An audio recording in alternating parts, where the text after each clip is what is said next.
Syria. He's the ambassador to Turkey. He's the envoy to Lebanon. And this guy's an idiot. An idiot. The time the Israelis went in to try and protect them, they were attacked by our envoy, the American envoy. I'll be right back. Hey, I'm Mike Slater. My dad passed away at the age of 63. It's out of nowhere. Had a stroke. Super hard, obviously, for the whole family, but my dad had life insurance. This is why I have life insurance for my family, for my wife and 4 kids. And the best place to get life insurance is ethos.com, because you can do it in 10 minutes. And there's no medical exam and no blood test, just a few health questions. Get life insurance in 10 minutes so your family is protected. Ethos, E-T-H-O-S, ethos.com/Mike. Wesley Financial Group is not a law firm, and Chuck McDowell definitely not an attorney. This is Chuck. If someone talked you into buying something really silly and you want to get out of that silly,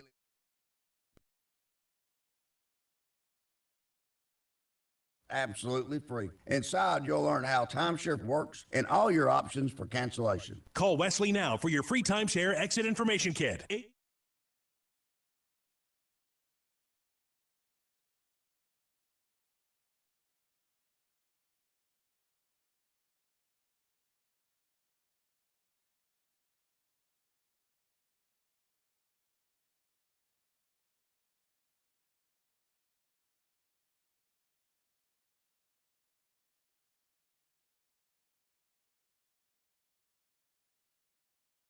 Is that Eglin? And that's a touchdown for the Bulldogs. Bulldogs. That's Trent Eglin.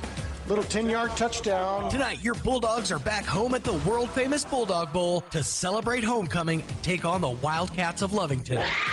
Bulldog football on AM 990 and 93.7 FM KSVP and online at ksvptv.com is presented by Abo Empire, Artesia Animal Clinic, Artesia Credit Union, Artesia Ford Sales, Artesia Historical Museum, Artesia Plumbing and Heating, Artesia Public Schools, Big O Tires of Carlsbad, Bulldog Outfitters, Buckhorn Productions, Kane Electric Supply, the City of Artesia, Deans Incorporated, Devon Energy, the Eddy County DWI Program, Edge Safety, Faith Baptist Church, First American Bank, Ben's Country Market, First Church of Artesia, Forest Tire of Artesia, Guy Chevrolet, H&R Block, Hermosa Church of Christ, Hawker & Sons, Incredible Printing, J.S. Ward, J&J Home Care, KC Light Tower, KFC of Artesia, La Fonda, Lois Oliver, Mac Energy, Major Supply, Nels Floral, Permian Construction, Pressure Services, Reliable 10, Remax Axiom, Smile Expressions, Southeast New Mexico College, Hay Branch of Artesia, Turpinning & Sons, Western Bank, Wilbanks Trucking, Trans-Aero Medevac, Amigo Machinery, Artesia General Hospital, Bob Reed Pest Control, Central Valley Electric, Eastern New Mexico University Portales and ENMU Roswell, Mppen and Brown Dentistry, Pecos Valley Equipment, Roswell Seed Company, and Trustmark Roofing. Now, your Artesia Bulldog Hey there, Bulldog fans. Welcome to KSVP Radio and KSVPTV.com. It's homecoming 2025. We've got the game at the top of the hour, but as always, we're joined first here with Coach Mppen to talk about Bulldog football. Coach, great to have you on as every week. Let's start off talking about last week. It was a shortened game. You guys only got to play a half. But I've talked to you earlier in the week, and you know, you seem like you're pretty pleased. So talk about how that game went and what the good things you saw there. Yeah, I mean, we really are one of our longest travels of the year, so we wanted to come out firing, and I really thought all facets of the game really showed up. You know, not to blame the band didn't go because it's a long trip, but there's always a little quiet, and I thought our sidelines even did a good job of kind of keeping things going and keeping, you know, we had a pretty full crowd. They didn't have a lot of bleacher space there for the visitors, but it was just a pretty good atmosphere. It was beautiful when we started the game, and our guys just played really well. I thought our offense really moved the ball fast. We wanted to have up tempo. We wanted to go fast and move the ball fast, and we, you know, really just one mistake there in the first quarter. And then defensively, you know, they forced 2 turnovers, one of those for another touchdown, and so they're playing really, really well, and just excited to kind of, you know, we were excited to come back out and play the second half too. So I think it was a really good game for us. Well, just to remind the fans, I mean, Gadsden coming into that ball game 4-0 and ranked number 4 in the state, and so a good test for you guys. But like you said, came out really punching and going hard. Also, only the second time we've ever played Gadsden, And the first time we've ever played there, and I'd never been in their stadium. I don't think probably none of your kids had, and maybe you either. But as you said, great game for the Bulldogs, even though it was only a half. All right, well, let's focus in on homecoming week. You guys, as coaches, you know, probably not your favorite week of the year just because there's a lot going on.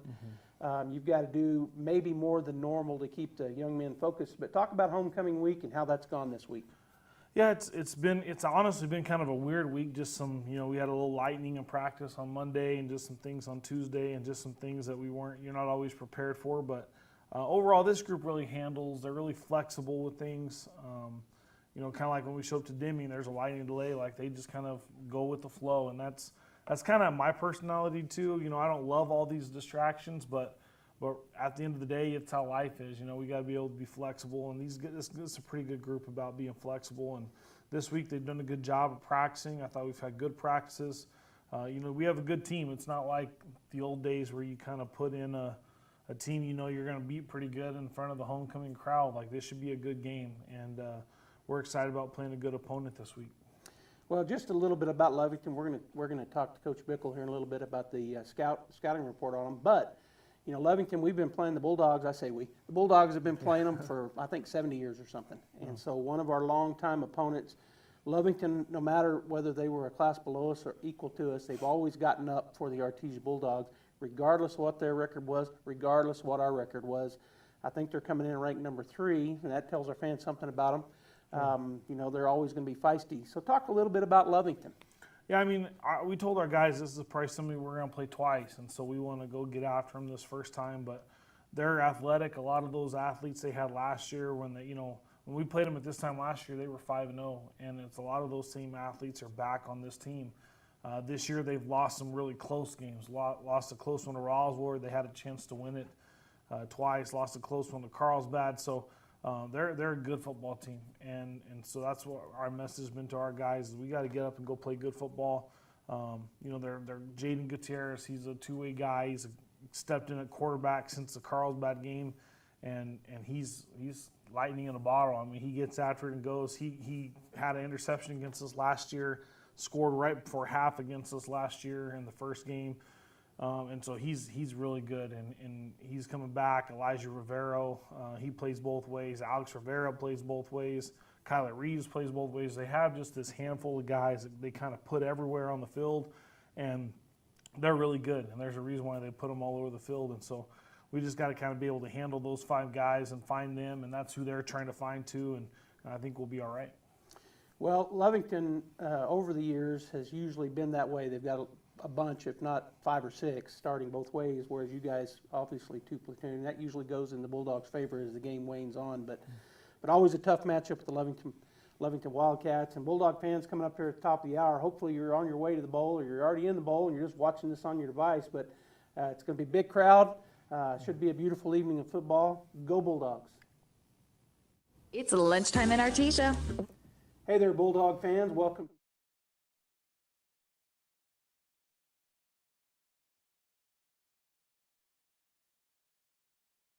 Beats La Fonda's green chili chicken enchiladas. Fast, hot, and delicious. Join us weekdays from 11 to 2 at 210 West Main. Dine in, take out, or call ahead at 575-746-9377. Make your lunch break the best part of your day. La Fonda, where flavor feels like home. At Permian Construction, we're more than builders. We're your neighbors. Proudly serving communities across the Permian Basin, we specialize in commercial projects from $50,000 to $5 million, delivering quality, efficiency, and peace of mind. With our construction management at-risk approach, we handle every detail from design to completion, so you can count on results done right.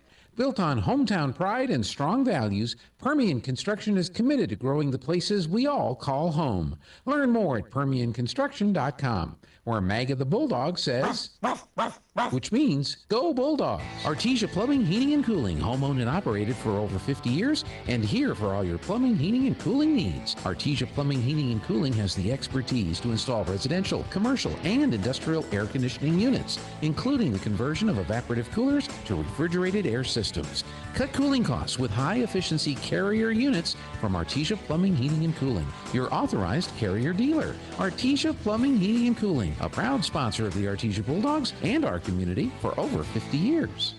Devon Energy is now hiring in the Permian Basin. As one of the country's largest independent producers of oil and natural gas, we have exciting opportunities for people with a variety of skills and experience. We're looking for people in the Artesia community who work with integrity, dedication, and innovation. Seize this opportunity for competitive pay and comprehensive benefits. Start your career with Devon Energy today. Apply at careers.devonenergy.com. Devon Energy. Commitment runs deep. Go Bulldogs.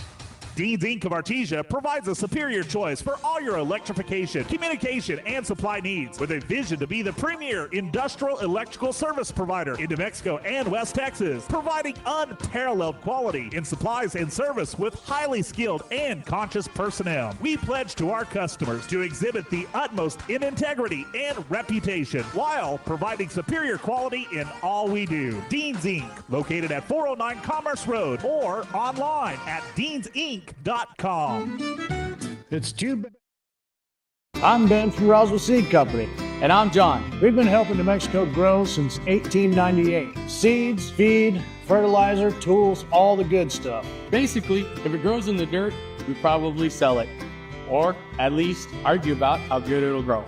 We're just down on South Main and we're always happy to help. And hey, we throw in the advice and bad jokes, both equally unlicensed. Go where the pros go. Roswell Seed Company. Not, it's time to sign up. Call 575-746-3571 to get your name on the list for a free home energy audit. Weather stripping, new door sweeps, minor repairs, and much more. Start saving money and keep that purchased air in your home. Central Valley Electric Cooperative is happy to partner with Green Metal Energy for this valuable audit. Again, 575-746-3571.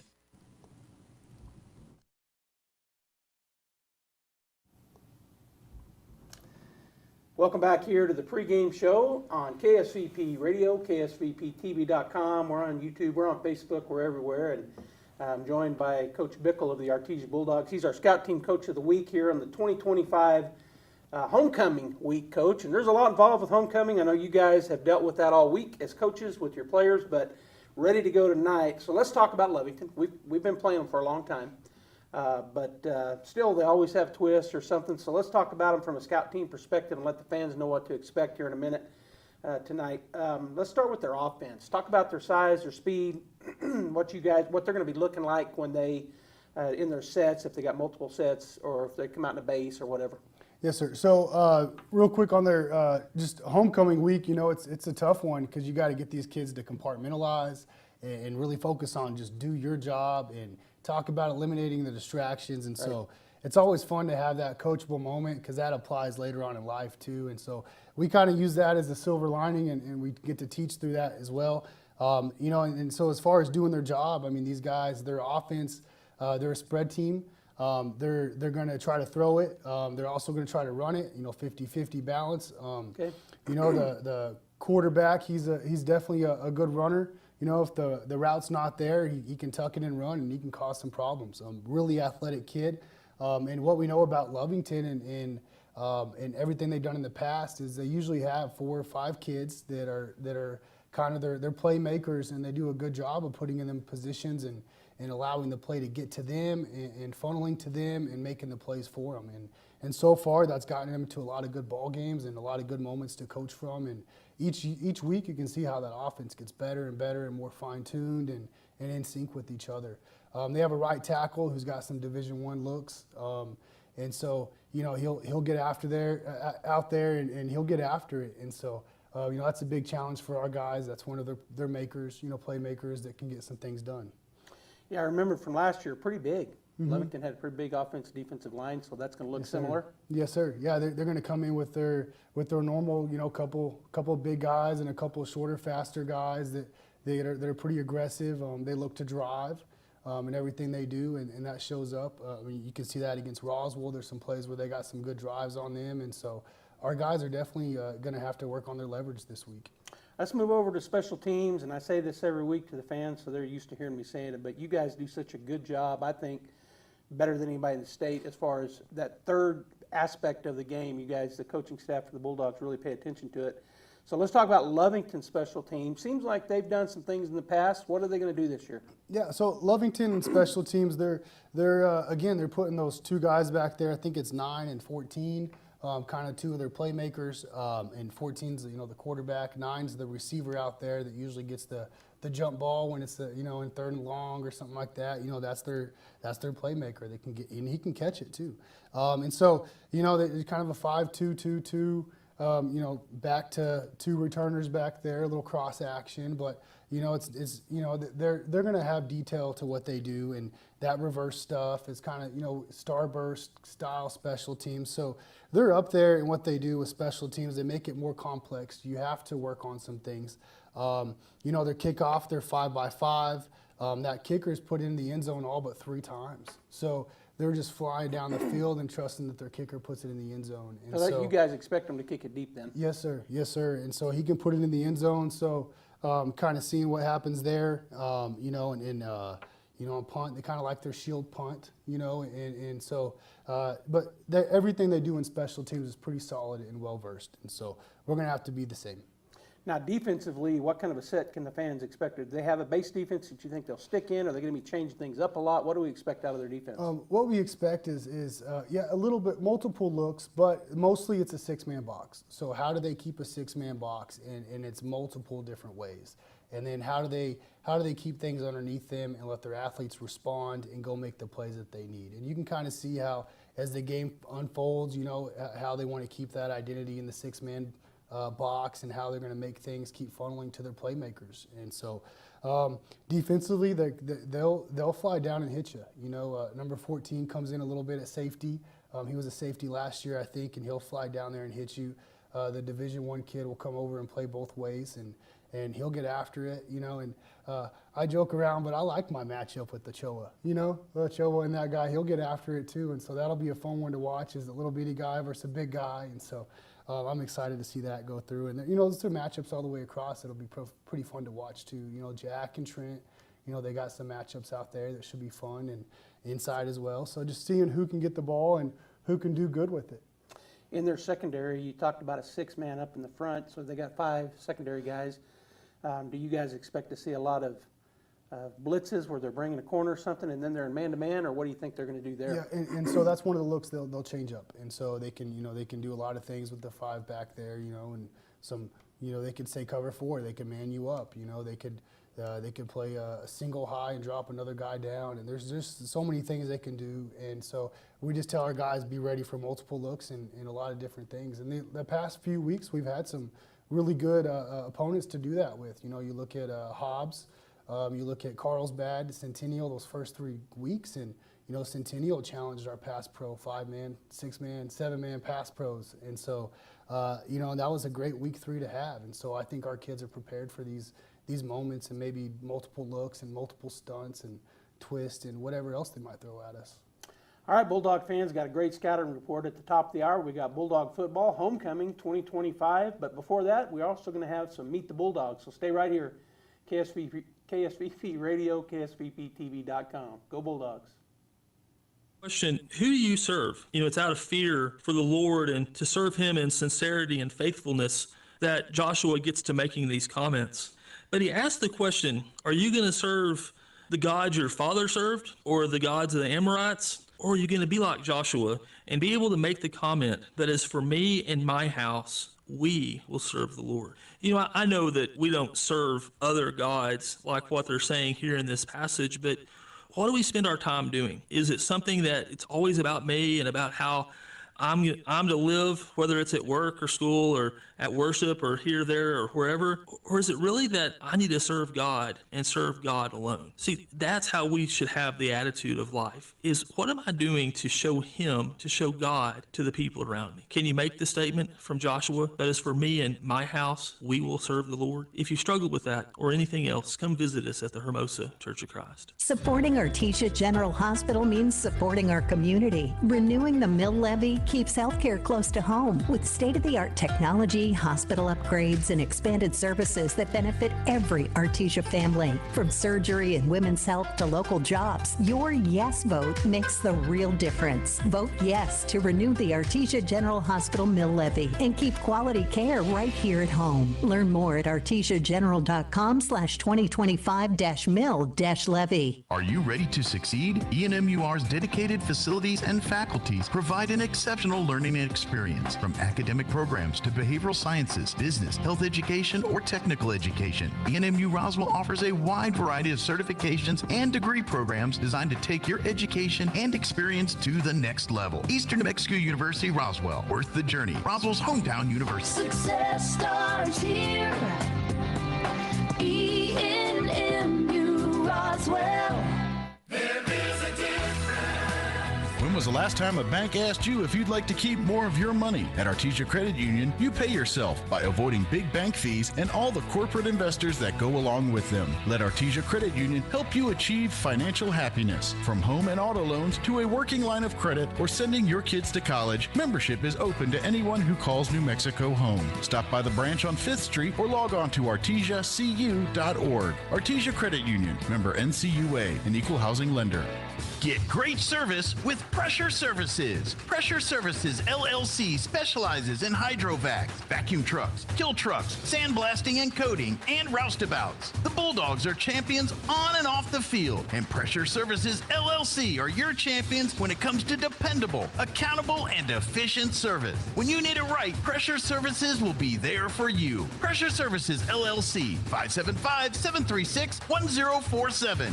Go Bulldogs! If you're missing a tooth or several teeth, a dental implant may be the ultimate solution. Implants look and feel so much like real teeth that you probably forget you have an implant. Mppen Brown Dentistry is one of New Mexico's most experienced implant providers, with literally thousands of implant patients who are absolutely delighted with the results. Call Mppen Brown today for an evaluation. You'll be surprised how affordable implants can be. Mppen Brown, your choice for experienced, state-of-the-art dentistry.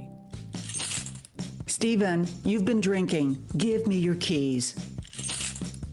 Hand over the keys. It's the right choice. Never drink, then drive. This message from the Eddy County DWI program. Welcome back to the Artesia Bulldog pregame show. It's now time to meet your Bulldog. My name is Brody Rodriguez. I'm the class of 2028. My position is linebacker. My parents' names are Raul Rodriguez and Sheila Rodriguez. My favorite subject is probably math, and my favorite thing about being a Bulldog is probably the community and the coaching staff. Hi, I'm Corbin Dominguez. I'm class of 2027 junior. My position is kicker. My parent is Kayla Dominguez. Favorite subject is math, and my favorite thing about being a Bulldog is the community and the love we get at the games. Jason Seguda, my class is 2027, position linebacker. My parents are Christina Seguda and Jason Seguda. Favorite subject is math, and my favorite thing about being a Bulldog is the continuous support from the community. My name is Keegan Knox. I'm a senior, 2026, position DT. Parents, Rachel Newman.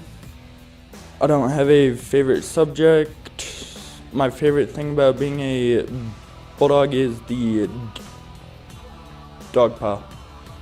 My name is Justin Molina. I'm a junior, and my position is left tackle. My parents are Martha and Martin Molina. Favorite subject is math, and my favorite thing is the Bulldog, what's it called? Dog pile. My name is Marco Soto. I'm a senior, class of 2026. I'm an inside linebacker. My parents are Lionel Rubio and Marco Soto. My favorite subject is math, and favorite thing about being a Bulldog is a dog pile. My name is Joel Ochoa, class of 2026. I'm a senior. My position is O-line, and my parents are Jeff and Sabrina Ochoa. Favorite subject is math, and favorite thing about being a Bulldog is dog pile. That's your Meet Your Bulldog segment for this week. Pre-game show continues right after this. Everyone's favorite time of the year. That's right, it's Chevy Truck Month at Guy Chevrolet Company in Artesia. There's nothing like that slight chill in the morning air and walking out to your dream truck sitting in the driveway. During Truck Month, Chevrolet and GM Financial are offering 2.9% APR for up to 72 months on all 2025 Silverado 1500 models. Our team of professionals are ready to help you become the envy of your neighbors. So come see us on the corner of 1st and Main in Artesia or buy online at guychevy.com. For qualified buyers only, offer ends September 30th, 2025. To be a champion, each team member must do their part to help the team win. That is true in business too. Edge Safety and Services LLC want to do their part to help your business win. They specialize in several field services: sandblasting, coating steamers, pressure washing, repairs, and cleanouts. Edge Safety also offers drug and alcohol screening and on-site services and safety trainings to make you better. Edge Safety and Services LLC, 575-736-1047. Proud supporter of the Artesia Bulldogs. Some wounds need expert care to heal properly. At Artesia General Hospital's Wound Care and Hyperbaric Medicine Center, we use advanced treatments like hyperbaric oxygen therapy to help chronic wounds heal faster. If you or a loved one has a wound that won't heal, call 575-736-8235 today and take the first step toward recovery.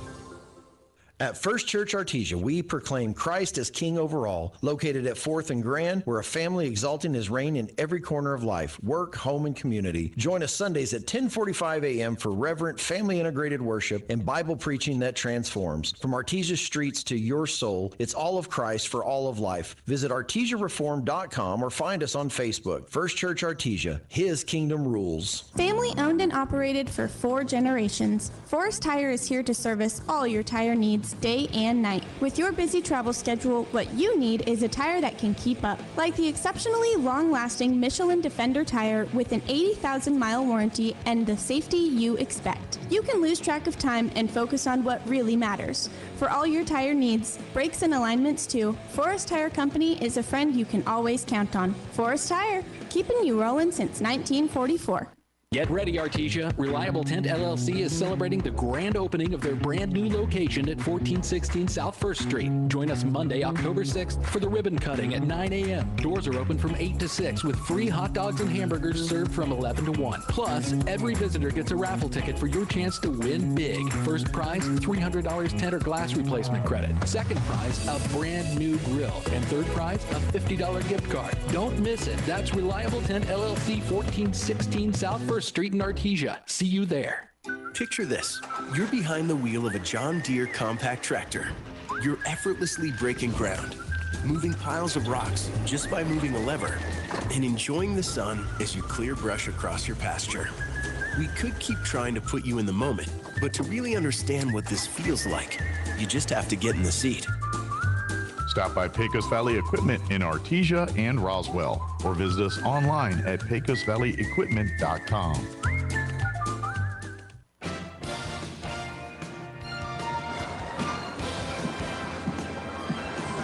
Good evening, Bulldog fans, and welcome to Artesia's Bulldog Country Friday Night Football. I just made all that up, Ty. I'm joined Joby Hodling, joined with my brother Ty Hodling, and sitting in for Robbie Blue, my normal partner, and we're here on Homecoming 2025. Great crowd here, although Lovington didn't bring as many as I thought they might, but a good crowd here for the Bulldogs as always. And Ty, looking forward to a good night. It's a beautifully calm night.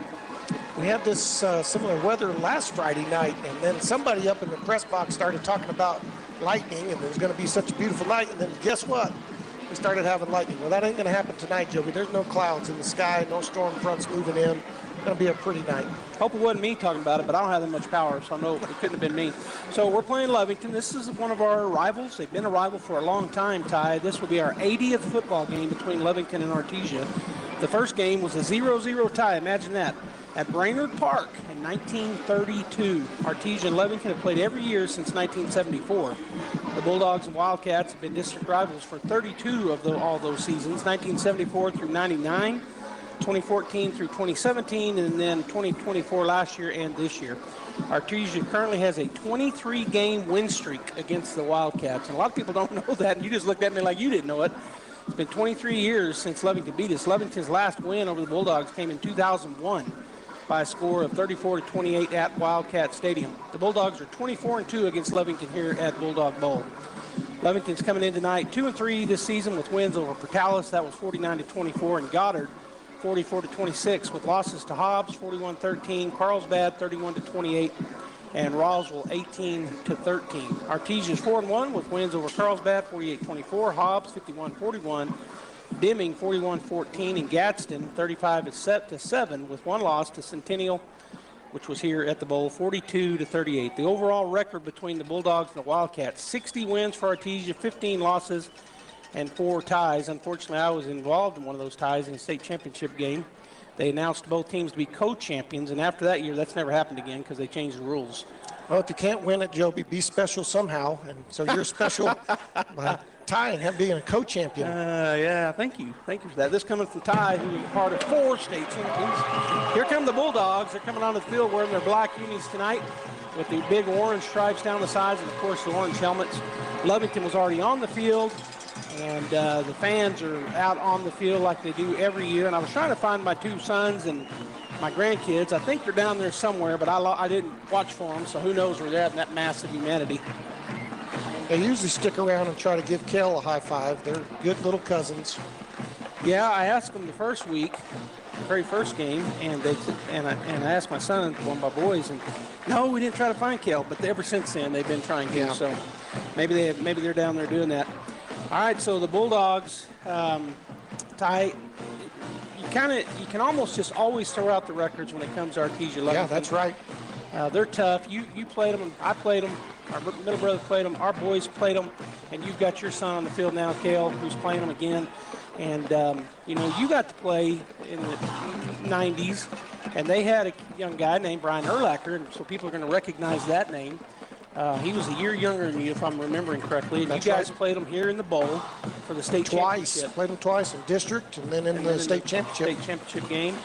And going all the way back to that game, that's the last time we played them, that we actually owe them. So we owe them if they get, if we're on different sides of the brackets, hopefully we're in the bracket and guess that they will be too. But if we got to the state championship game, the Bulldogs, and Lovington gets there, we would have to go to Lovington to play them this year because of that 1994 game. That seems odd to me that'd be the last time we played them, but in the playoffs. They weren't in our classification for quite a few years. Well, I looked at that, and I'm going to look at it again real quick. And they won a couple of state championships in 4A while we were in 5A. Yeah, 99 through 2013. Yeah. So about 14 years, and they did win some. They did win some games, and we've got an update. Goddard leading Gadsden 21-14 with 1:42 left in the first half. Obviously, they got started early there. And I think, Josh, didn't you tell me that we had an early start with Roswell? They were leading Santee 28-0 in the first half. But we're just now going to get underway here.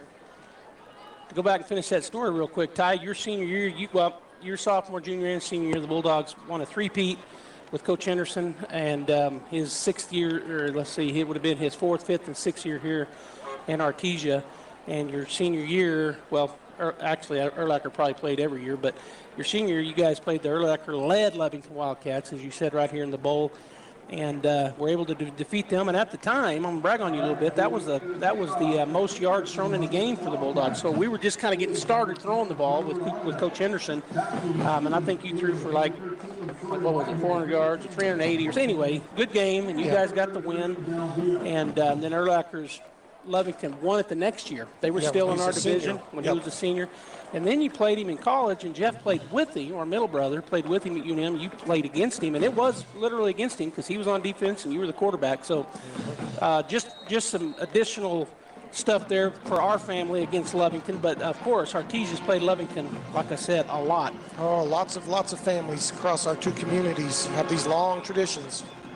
All right, here's the kickoff. Bulldogs won the toss, and I was told that he could kick it in the end zone, and he did, and we can't bring it out in high school, or the Bulldogs probably would have, but their kicker, when I talked to Coach Bickle this week, was our scout team coach of the week, and I asked him every week about their special teams as well as their offensive defense. He said their kicker is really good. He's had like 25 touchbacks or something. I mean, he's only not been in the end zone like twice. This is a good Lovington team, Joby. They're big up front.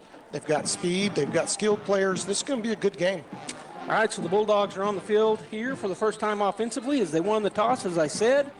And it looks like Lovington is going to come out looking for a pass here. They got 3 safeties across the back. Turn, hand it off. Parra going to pick his way through traffic, and he's finally going to be wrapped up and took down after about a 9-yard gain. Had a little stacked formation with our slots and wideouts, real wide slots were stacked behind the wideouts.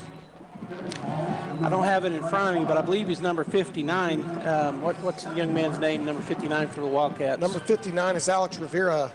He's a tackle on offense, defensive tackle, senior, 6'3". They don't have his weight, but he's a good-looking kid. Well, he's already committed, I think, to, if I remember right, maybe North Texas, but he's a D1 type player. Snap is back, going to fake the handoff, try to throw it out there, and just didn't get the block out there. Good job by Lovington's number 6 tackling Jet Fuentes.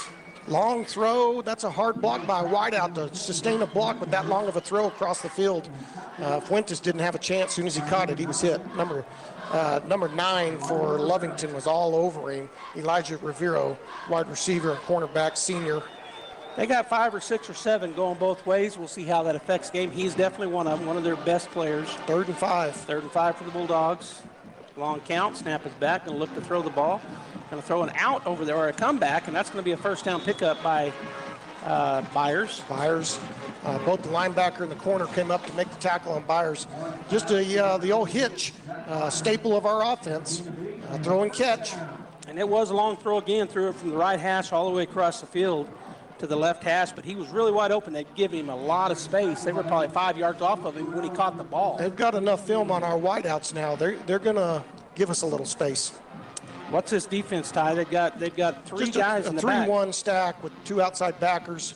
Looks like they're playing quarters. Snap is back a long time. He's going to throw it over the middle. That's an interception. Threw it to the wrong team, as that was number 6 bringing that ball in.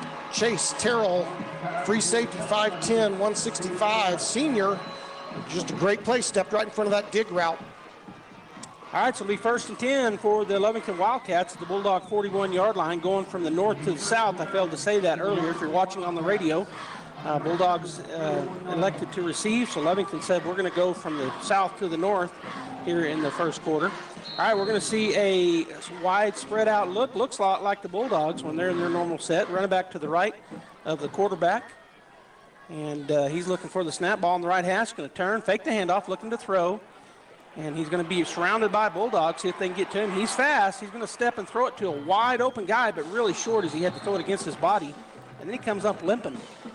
Well, he scrambled, and I watched a little tape, Joby, and watched a little of their former games, and he has a tendency to just run around and then find guys downfield. And it's an effective offense when it works, but when it doesn't work, boy, it looks like not very good football. Well, that's Jaden Gutierrez. He limped all the way off the field, Ty, in a hurry, and now he's on his back over. They're going to look at him, see what's going on. Looks like coming in to play quarterback maybe is number 7. And I don't have him on my short list here. Yeah, do Kyler Reeves, if that is. Well, it might be number 9. I think it may be number 9, Elijah Rivero. He's listed as a wide receiver, but so is Kyler Reeves. So we'll see. Well, their starting quarterback, Jaden Gutierrez, is who's went off the field. I'm going to go ahead and keep it here, Ty. We'll talk about that. So that's not good for him. Jaden Gutierrez has had a pretty good year, and I saw a little film on him. You have too. And he's one of those, what I would call almost a typical Lovington quarterback. Yeah, we've seen that some years, haven't we? Yeah, where they scramble. They're usually pretty fast. Yeah, good not athletes. The biggest guys, but really good athletes. They can scramble around. They can run pretty well. They're slippery and hard on defenses because of that. And then they, because of that allows kind of the secondary. It's hard to stay with somebody so long. You bet. A scrambling quarterback at any level is just such a threat. And Lovington's just notorious for dropping back, getting pretty deep, 7-yard drops and out of shotgun, and then scrambling another 10 yards and then attacking the line. They're out of their timeout. Let's see who come in at quarterback. I think you're right. I think it's going to be number 9, Elijah Rivero. 7 did come in as well, Kyler Reeves. And I'm trying to look and see who their running back was out there. I think it's Jonathan Mendeville. And that's a false start. That'll back them up 5. So it'll be 2nd down and 15. You can almost guarantee this fixing to be a run play. Brand new quarterback. He hasn't got to throw the ball at all. He still got his gloves on. He didn't take his gloves off. Running back's next to him. We'll see here. 2nd and long with a false start. That may have been number 2 back in the backfield. I think it's number 2, Zachary Diaz. So he's listed as a running back, a senior. All right, so again, a slot and a wide out on either side. 2nd down and 15 at the Bulldog 46. Diaz to the left of the quarterback, number 9. He's going to throw it down the field. And that's going to be almost picked off. Pretty good job out there by... That's Julian Baeza. Juju just cut right in front of that kind of little bit of a rounded off corner route. read it perfectly. Made a liar out of me. He rolled out and threw a pass. First time in the game. Yeah, with his gloves on. Of course, he bounced past it to him. So, well, if that ball had been on target, I think we'd have been running the other way. We sure might have. He might have seen that right at the last second, pulled the string on it. All right, yeah, because defense there was coming to it and would have picked it off, but it was a low throw bouncer, as you said. All right, so they're going to go trips to the wide side, which is the left side. Ball remains on that right hash. And is the starting quarterback back in there? Gutierrez? No, that's it is. He came back in. He's going to roll to his right. Bulldogs look to contain him. He throws it down the field, and that's going to be way overthrown. That'll bring up a 4th down and 15. Be interesting what they do here. Try to pin the Bulldogs. They're on the 46, or do they go for it? Yeah, I think they probably punt, see if they can't just get a coffin corner punt and pin us deep. But at the same time, you've got to worry about our return guys. We've got some speed back there with Charlie Campbell and Del Villa. Looks like it's going to be number 10 going to be doing the punting for them right here. And he's back at about his own 42s where he's going to stand. The Bulldogs returners back at about their own 8. We'll see what if he does try to kick it out of bounds into a corner. Goes to the right side. Pretty good punt. It's going to hit, take a good bounce, and it's going to get into the end zone. Boy, that was fortuitous for the Bulldogs. Yeah, that was risky. Bell was measuring it, and it bounced about the 14? Yeah. And went all the way in the end zone. They had a guy tracking it, but he couldn't quite get there. Well, and if it had went out of bounds, it would have been the perfect kick. It would have been a great. But it took a bounce to the left instead of to the right and went into the end zone. So Bulldogs first down. The interception ends up not hurting them. I think that's our first series of the year that we didn't score on our first series. I'm not 100% on that, but I think it is. As Bulldog offense that time, we had the turnover. So we'll come back out here. We're going to go slots and wideouts to both sides. Parra in the backfield in the pistol.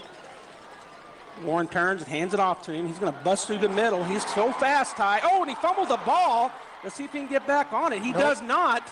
And Lovington's going to get it again. Another turnover on the Artesia Bulldogs. Back-to-back plays on offense. Good punch out there, I think, by Lovington. Looked like as he was clearing that safety, the safety just grabbed at his hand, his arm, and Bryce just fumbled that thing forward. Tried to dive on it, but wasn't able to recover it.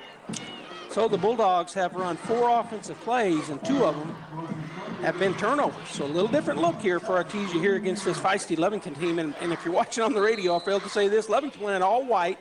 They've got blue stripes and the blue on their helmets. Quarterback's going to turn, hand it off to number 2. He goes in that left side, or right side. He's going to pick up about 5.5 yards. Zachary Diaz running pretty hard right through the middle there, trying to get who came up off the pile there at the bottom. Number 90 for the Bulldogs, Sergio Robles Jr. He makes a lot of plays in that interior line for us. All right, so Diaz go back into, they're going to look like the Bulldogs for sure here in the pistol formation. Diaz behind the quarterback, Gutierrez, who is back on the field. Tries to get the Bulldogs jumped. And a little hard count there. A little hard count. Nobody moved. So he'll start over again. 2nd and 5. He takes a little 3-step drop from that. Looking. Finally going to throw it out over to the right side. It goes through the hands of the intended receiver, number 8. Once again, he made a really good decision there to put that ball high. Dalen Pacheco was going to undercut that little comeback, and he sailed it over Dalen's head, but also sailed it over his receiver's head off his hands high. That was Joaquin Vasquez, the intended receiver. So that brings up a 3rd down and 5. See what the Bulldog defense can do here. They can rise up, maybe get a turnover of their own. Playing a little odd front there, a 3-man front with 2 backers. And then got a guy on the edge who can come if we need him. Diaz to the right. He's going to run just a speed option. Then even option it. The quarterback will get close. I don't know if he got it. It's really close. We'll see where they spot the ball. If he's short, I would think they'll go 4th down and short here. If he got the 1st down, obviously they keep going. That's just straight quarterback outside run with the lead blocker with the running back. Yeah, one thing he probably, and on film, I'm sure their coaches will tell him, let that running back get in front of you. He kind of ran with him instead of getting in front of him. But 4th and 1, let's see if they try to draw us off sides first and then run a play. Big up front. They got a big offensive line. We stay in our defense, just 3-down linemen. I would imagine this is a quarterback draw. Empty backfield. Now he's going to run up under center. Oh, and that's a false start on them. That hurt them. They're probably punt now, Ty. Well, we'll see. And as he came up to get under center, our backers came up as well. And then we got a pretty good punch, but they false started before the snap. Right tackle moved. That's going to back them up 5. Now my guess is they'll come out and punt, but we'll see. they're further back than they were the last time they punted. It They looks were on like that they're side of the sending in field. the punt team. And who is number 10? You might have said it a while ago. Number 10 is Caleb Aranda. He's the kicker on the roster here, 5'9" senior, 140-pound kid. Got a great leg. Yeah, he can bust it through the end zone. He's also the punter, as you said. So he'll stand back at his own 34-yard line. Snap is back. Bulldogs come after it, but they don't. I mean, they were rushing hard, but, good block down there. Did we call a fair catch? We did not. He fair caught it. Yeah, he did. He bobbled it, muffed the catch. That was Edel, but he did fair catch it. Looked like our corner on the left side drove that gunner past the ball, kind of got in front of Edel's face. All right, so the Bulldogs, their third offensive series. They've only run 4 plays, 8:33 to go. We've turned it over twice, but the defense has risen up both times. Well, penalties have plagued Lovington, and turnovers have plagued Artesia. Slot and wide out either side.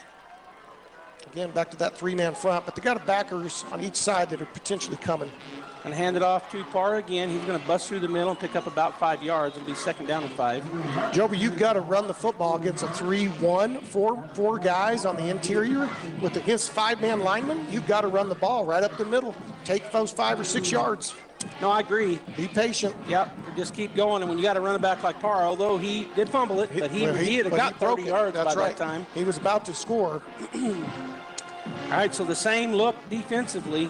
Now they're bringing a safety up on the outside. Yeah. Getting an extra guy in the box. Snap back. He is looking to throw the ball. Steps in between traffic. He's just going to run it. He's got the first down. He's the 40, the 45, to the 50, and finally knocked out of bounds. Let's see where he marks him down if he stepped out sooner than he did at the 49 of the Lovington Wildcats. They ended up bringing 6 guys on that one, Joey. They brought the safety up on the short side, walked him up, had a backer and the safety come off the edge. And Derek did the right thing, stepped right up underneath it. We didn't have enough protection. Good run there by Warren. It's first down for the Bulldogs at the 49 of the Lovington Wildcats. And we're back in our normal A formation look. Hand it to Parra. He's in the middle. He breaks through, and he's going to pick up another about 8 yards, maybe 7, depending on the spot. I think that might have been Pando. Oh, was that Pando? Yeah, I think that's Pando. So second down and 3. Offensive line doing a pretty good job up there. Defensive line for Lovington, big. But as you said, they've only got the 3 up there. Now they've got 2 backers. Yeah. And the safety sneaking up. Oh, and he jumps off sides. That'll be first down Bulldogs. There's nose tackle. Trying to time it. You bet. And mixing up your snaps, your routine really makes it harder on the defense to try to guess, try to blitz, try to show decoys. They have to kind of register before they can do stuff when you're mixing up your snap count. All right. We're looking at it. We're on the ball on the left hash. Snap is back. Turn and hand it off. And breaking through on that left side is Pando. He's going to pick up about 8 yards. Nice run. That was a quick count right there. So as soon as the referee blew his whistle, I don't know if Derek clapped his hands or if he had a vocal call, but it was a quick snap. The offensive line was set. Everybody was ready. We caught Lovington not quite ready. Second down and 2 at the Lovington 29-yard line. Ball remains on the left hash. 2 slots, 2 wideouts. Snap is back, going to turn, hand it off again. A little pulling action there. Gets in behind his blockers and picks up the first down, a pickup of about 5.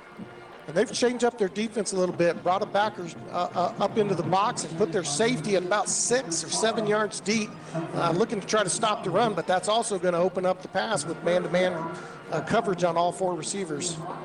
All right, we're back in the A formation look with Parra back into the ball game in the stack, in the slot, and back there. He's going to turn a pitch to Parra. He's got that speed, looking to get around the outside. He's going to be played very well out there, Ty, by number 6, and he makes the tackle. That's Chase Terrell, wide receiver free safety, a senior also. He and Kale were out there stalemated. Bryce couldn't make up his mind and ended up cutting to the outside, and Chase pulled off Kale and made the play. So a pickup of, where were we at? A pickup of about 4. 4.5. 4.5, and wide out and slot going way wide. They're in man coverage, which is really dangerous. And turn and hand it off to Parr again. He's sneaky fast. He got through and picks up the first down to about the 12-yard line. Joby, there's a real advantage to running the ball. Number one, you're working the clock. It's a little safer than throwing the ball. There's those guys who say if you throw it, you get 2 chances to lose it. But also you're wearing out those O-line, D linemen who are starting both ways. So we'll see how it goes as this game progresses. Right now the Bulldogs putting together a good-looking drive as they come back out in that 2 slots, and the running back in the pistol behind the quarterback, Warren. They're in man-to-man. He's going to bring in an extra blocker, going to max protect with Sawyer on the left side. Snap is back, and the turn, fake the hand up, pumps it. He's got a man open, and he is going to be underthrown. Boy, Ty, I think he got a little antsy back there, did Derek, and threw it a little bit too quick as Jet was wide open for a minute. It looked like we were running that, we flashed the handoff to the running back, and then we pumped the screen to the wideout, and the slot goes out like he's going to block the corner, kind of hesitates, and then go ahead and release. It's a little pump and go, if you will, off of a fake screen. Just incomplete as it was a little short, so it'll be spring up 2nd down and 10 as we're in the red zone for the first time. Turn and pitch it, and it's going to be Pando. He's got a lot of green, but boy, 7 is fast, and he gets there. Pando does a good job to make something out of really not much, but he'll pick up about 7 yards. Six or seven. Free safety came downhill quick. They had Sawyer Whitehead uncovered there on the top slot. Sawyer came inside, cracked on their backer, which Sawyer's not the biggest kid, but I guarantee you he'll go hit somebody. Yeah, he had a great block right there. All right, so that brings up 3rd down and now, and we're 3rd and 4, a long 4, as we're staying our same formation. Going to bring a man down to max protect. I think that's Kale. Looking over, snap is back. Looking to throw the ball, throws the out route. That's going to be broken up over there, a little behind Fuentes, and number 3 breaks it up. So let's bring up 4th down. That's Alejandro Kane that broke it up. Pretty good coverage there. Again, a long throw across the field on the out route. Just an option route. Lovington isn't bringing all 7 guys and needing to max protect, but they're threatening. That free safety at any point can come. He's just going to come late. And so typically we're going to check and bring in some extra protection and throw that option route. Derek was just a little bit behind. We are lining up to go for it. We're missing a man. Sawyer Whitehead comes in at the slot. So we have plenty of time, 27 seconds on the play clock. Whitehead goes into motion, fakes that, pitches it, and let's see what Parra can get to the end zone. That's a touchdown. He's just too fast, Ty. Probably the fastest kid in 5A. Well, Joby, when you're in man coverage and you run that motion across, they vacate there on the outside. There was nobody home. Bryce just outran them. So the Bulldogs do get on the board first at 4:42 to go here in the first quarter. They're going to come out in that different look. We saw this, I think, last week at Gadsden. We did, just one time. Yeah, and it's kind of a spread looking. Got two guys out on the right, 2 guys on the left on the hashes, 3 interior linemen. We're acting like we're going to go ahead and snap it. Now we're going to swing into our normal PAT.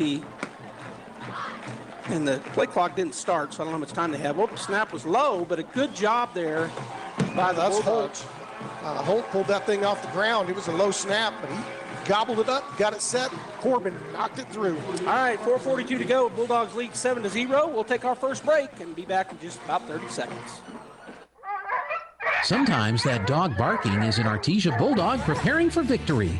Most of the time, however, it's probably just the family pet asking for attention. Artesia Animal Clinic provides a full range of services for just about any size pet or animal.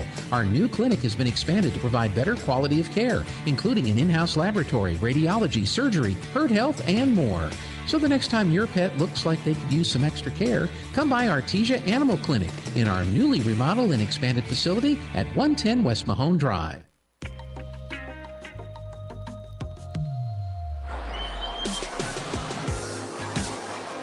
This touchdown summary presented by Raul Rodriguez at Artesia Ford Sales. You'll score a winning deal when you visit with Raul tomorrow. And be sure to ask about Artesia Ford's mobile service. It was an 11-play, 79-yard drive.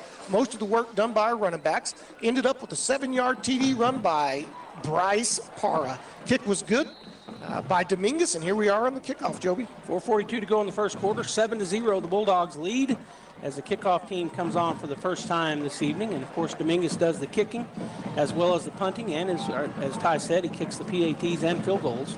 Lovington looking for maybe that onside or the little bloop. He's going to kick it deep instead. It's going to be into the end zone, about 5 yards deep. He's got a leg, too. Beautiful kick, had good height. A lot of fun to see these young guys kicking like that. All right, I didn't tell everybody, but I said it was a beautiful evening. I don't know, it's probably in the 70s, and there is no wind. It's 81 degrees on my phone. Oh, well, it's in the 80s still, but still a beautiful evening, but just dead calm, and the crowd really filled in. I'm going to tell a story here in a minute when I get a chance, but Josh leaned over and said, not as big a crowd as I thought. And I'm going to tell you why. That's an inside joke. But a great crowd here. Lovington did fill up over there on their side. They brought their band and cheerleaders. All right, they've got a back on the left side this time. Turn and hand it off to number 2. He had nowhere to go. He's going to be swallowed up, Ty, right there. Maybe lost a yard. Well, Lovington was in a full zone. I mean, a full stretch zone to the right. And the running back cut to the left. Ran right into our 5 technique. Robles, who was unblocked. It's just a poor decision by the running back. Great tackle by Robles. All right, so it will be, they got him right to the line of scrimmage, so it won't be a loss, but it's 2nd down and 10. That stretch zone, they take an extreme step with those offensive linemen, and they're trying to cut off, guys who are pursuing. The running back just made a poor decision. All right, empty backfield. He's got a sniffer back up there. So it's going to be a quarterback run. He had nowhere to go again, Ty. They're going to swallow him up. They're going to give him forward progress of about a yard, but that'll bring up a 3rd down. Straight quarterback lead with that sniffer back. Tried to get right up in behind him. They pulled a guard there, and the backside tackle wasn't able to cut off Robles, who came downhill, as well as our backer who ran through that big opening. Great tackle, great play, gang tackle by the Bulldogs. 3rd down and 9. We've got 3:40 and counting to go here in the first quarter as the Lovington Wildcats break the huddle. Their quarterback, Jaden Gutierrez, went out for a minute, but he's been back in, and he's got, I think it's number 2 right there, Diaz, to his left. He's going to send a man in motion. Snap is back. Looked like they got away with it. That's going to be intercepted. Down the sideline he goes. We may have another touchdown defensively, and guess what? We do. 3 weeks in a row. Who is it? Is that Tootie? That's Tootie McNeil. Tootie McNeil. He had one last week, about an 80-yarder. This one was about 30. He would have had one while ago, Ty, but it was underthrown. Great job by Tootie and the defense. Tootie was just drifting back, carrying that wide receiver who went deep. He saw number 2 receiver coming on the deep out route, and he just ran right through it. Interceptions was huge, just like the awesome deal you get intercept from Justin Edwards at Artesia Ford Sales. Go Bulldogs, and be sure to ask about Artesia Ford's mobile service. All right, 13-0, 3:16 to go. Snap again, a little bit rough. They did it out of that spread that time. They sure did. Kind of got Lovington off guard, but it's 14-0 Artesia with 3:16 to go here in the first quarter. We'll be right back. Hey, Bulldog athletics and fans, ready to fuel up after the big game? Schlotzsky's in Artesia has the mouth-watering favorites you crave. From our bold sandwiches stacked high to crisp, fresh salads, piping hot pizzas, and fully loaded calzones. There's something for every Bulldog appetite. So whether you're gearing up to play or cheering from the stands, power your Bulldog pride with flavor that always wins. Schlotzsky's Artesia, fueling Bulldog athletes and fans, one bite at a time.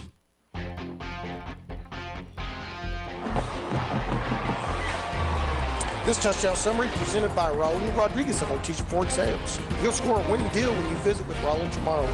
Be sure to ask about Artesia Ford's mobile service. That was a 35-yard touchdown interception, pick 6, returned by Tootie McNeil. I think Coach Hadamil calls him Tootsie McNeil. Yeah. Kick was good. All right, 14-0 Bulldogs, 3:16 to go here in the first quarter as they line up there in the middle where Corbin always puts it right on the X. X marks the spot. And as I continue to look over this crowd, man, it's a great crowd. I expected that from because it's homecoming. And we did have the 60-year and the 50-year folks here, and probably even more than that. We'll see what he does. He does call the fair catch. A little short kick to about the, 27 maybe? 27. And that was number 9, Elijah Rivero. Which he's a threat anytime he gets the ball in his hands. So the story goes like this. We were doing a game, and I don't remember, it's probably been 50 years ago, though, because Josh has a memory of an elephant. But isn't that what they have, good memories? Anyways, I said something like that. I said, man, I thought we'd have a bigger crowd. Josh says it every game. He tells me, he looks at me, man, I thought we'd have a bigger crowd. That's a great crowd. Great crowd this time. I think they're always great. All right, here we go. Running back to the left of Gutierrez. Snap is back. He's looking to throw the ball. And they were trying to run that little sidestep. There's a hold in the backfield. And he's going to throw it down the field. That's going to be caught. He's the 45.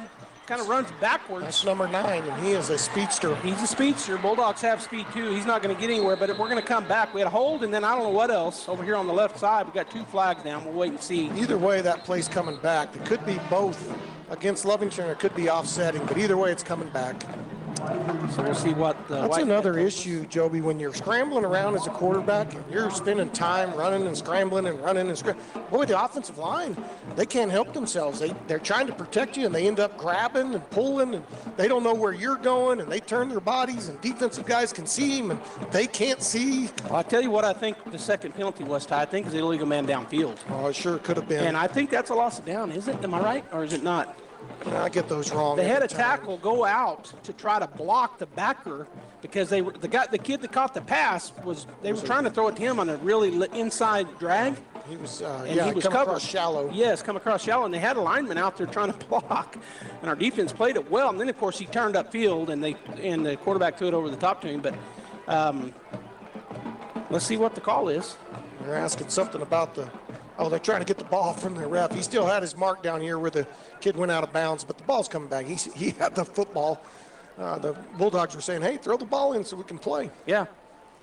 Well, the White Hats never told us what the two penalties are, but we're about to learn. He's giving some numbers. Yeah, to give to the coach, Josh Bailey, head coach. Coach Bailey's going to do a fine job over there at Lovington. They're in our district, but we still want guys to do well. Well, I guess it was just holding. I guess both penalties were holding. Could have been, yeah. Because he just gave that sign. Josh, and there's another aside. For me, for my family, Josh is the first cousin to my wife, Pam. Yeah, so he's a good guy. They grew up together, and he also played with my son in college football, played with him over at Wayland. He caught several passes from Josh. My son being the quarterback, Josh Bailey was one of his receivers. So a little more there with me in Lovington anyway. 1st and 20, repeat the down. Let's see what Lovington comes with here. All right, they're going to have trips, looks like, or maybe number 14 he's going to go back to be an X-back. Stacked formation out here with the wide out in the slot. Gutierrez takes a snap, looking to throw it again. He's going to throw an out route, and it's going to be caught. And that's going to pick up of about 5 yards. That's Diego Morales there chasing him right down the edge. Good throw and catch, little mini sprint out. Little West Coast sprint out, just a 3-step, get behind the tackle and throw the quick out. Diego was all over it. And I think that was number 41. He had come into kind of an X-back, what I would call an X-back, right off the tackle's hip. Or it just could have been, a slot that's just right there. But in any case, I think that's who caught that. Or was it 44? Maybe 44. That's who's out there now. Yeah. All right, we're in the A formation look. Are the Wildcats going to look to throw again? Gutierrez has got a Bulldog all over him, but he's able to get away from him.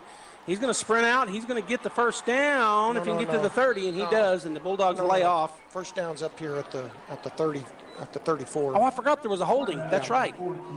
Thank you. Good scramble. Edel had a beat on him there, blitzing off the edge, but he swung and missed. All right, so it's going to bring up a 3rd down and 8 instead of a 1st down, which is what I originally called. I forgot we had the 10-yard penalty. Yeah. All right, so 3rd down and 8 at their own 30, 2:14 to go here in the first quarter for the Wildcats. Gutierrez looking over to the sideline to get his play. A lot of play clock running here, down already under 20 seconds, and he still hasn't gone to the huddle. Yeah, they're talking about it over there on the sideline, the coaches, and I would think maybe Coach Bailey calling the offense. I'm not 100% on that. It looks like they're going to call a timeout, Ty. Yeah, they got out of bounds, so the clock isn't running. The play clock's running, yeah. Yep, so they're going to take a timeout with 2:14 to go. We'll take one as well here from J.S. Ward and Son. We'll be back. Innovation, service, integrity, and knowledge. J.S. Ward and Son Insurance Agency. Auto and home, life and health, personal and commercial. Bonds too, since 1925, we have the coverage for you. Innovation, service, integrity, and knowledge. J.S. Ward and Son Insurance Agency.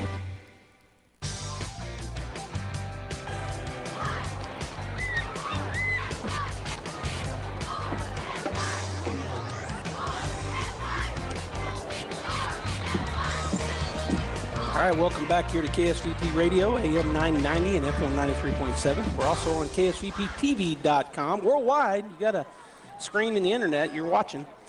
KSVP Radio on Facebook, KSVP TV on YouTube. And I think, and I've been failing to mention this, I think we're still on PVT Channel 16. So a lot of ways to tune in, and we appreciate you doing that here. And it's going to be 3rd down and 8 for the Wildcats coming out of that timeout. They got trips down here to the short side, and then they're going to bring a man in motion.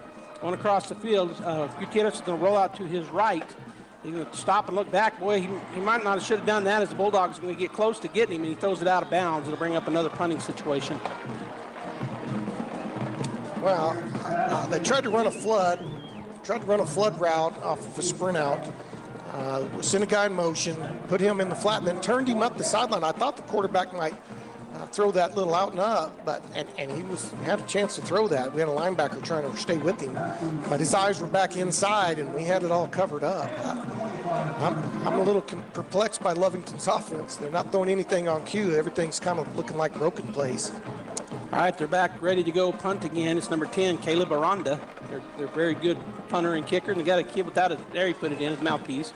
Snap is back. We're going to balk that, and that's going to be, maybe we had two. I was going to say two picked up and go in, 2 touchdowns defensively, but he would fall right on it, which is probably the smart play. Julian Baeza right off the edge, right in there and blocked it. Diego Morales dove on it. Might have could have scooped it, but it's a lot safer to just dive on it and we're in great field position. Well, the way I always look at those is, I mean, your thinking is get the ball, fall on it. But we're going to get the ball unless somehow miraculously they get it and run 30 yards. Right. We're going to get it anyway. But great play by the Bulldog defense. 1st and 10 for the Bulldogs at about the 20-yard line of Lovington. Lovington back in that 3-1 with the safety kind of tight. Let's see if we run the ball up the middle here. Derek's looking to check. All right, he's still looking. They do bring a man off the corner. He's going to step underneath the pressure. He's going to run with it. He does tuck it in, and he's going to pick up about 4 yards. They brought that corner. That linebacker was facing toward our receiver tie, and then he just turned and sprinted right at him. Well, and Kale was out there. Derek was looking at Kale. Kale ran about a 6-yard curl, but by that time, Derek had already decided to take off and run, and he got 4 yards on the carry. So they'll bring up 2nd and 6 at the 16-yard line, ball near the middle of the field. Again, slots and wideouts on both sides. Parra in the backfield in the pistol formation. Derek looks over the defense and looking for the snap. Snap is back. He's looking to throw the ball. He's going to throw the slant, and that's caught. And that's a touchdown. Too big, too strong, too much. Myers he just kind of waved him off of him, just kind of busted him with the shoulder pad and just kept running. Now, Jack, and that was in tight coverage. Great throw there by Derek Warren. He hit him right in stride. And as you said, he just threw those. There were 2 guys on him. 2 guys made contact. Jack acted like they were mosquitoes. All right, we're back into a more traditional look swinging gait. Now they're going to swing out of it and come back to a normal PAT. 119 here, so we had a rough start, Ty. We turned it over twice in the first 4 plays, but ever since then, it's been all Bulldogs. And the defense they'd been out there the whole time. All right, snap is back, hold us down, kick is up. And the kick is good. So with 1:19 to go in the first quarter, 21-0, Artesia will be right back. The Artesia Police Department wants to remind you to lock up your vehicles, take your keys with you, and never leave valuables in your vehicle. If you're looking for a rewarding career in law enforcement, the Artesia Police Department is looking for you.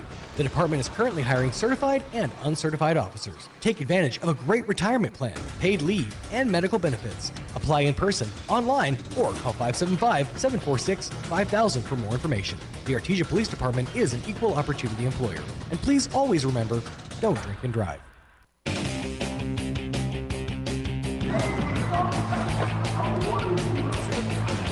This touchdown summary presented by Raul Rodriguez at Artesia Ford Sales. You'll score a winning deal when you visit with Raul tomorrow. And be sure to ask about Artesia Ford's mobile service. 2 plays there, Joby, 20 yards, 16-yard TD pass from Derek Warren to Jack Byers. Kick was good. All right, 1:19 to go here in the first quarter. We got an update Josh just gave me. Roswell High winning over Santee at Santa Teresa, 42-0 over there in the third. And I might have an update on the Goddard game as well. Let me look real quick. 21-14, Josh has got it on his phone. Yep, 21-14 with 1:42 to go in the first half, and they're going to be an offsides on the Bulldogs. That was kind of a medium kick, drove him back to about the 20, and I didn't see him throw up his arm that time, but we had 3 Bulldogs right there. Well, he kicked it really high. Yeah. And the higher the kick, obviously, the more time the guys can run down the field.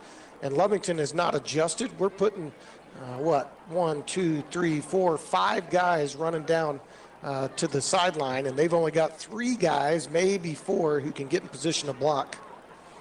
All right, so we're going to march it back 5 yards, the referees are, and it'll put it on the 30.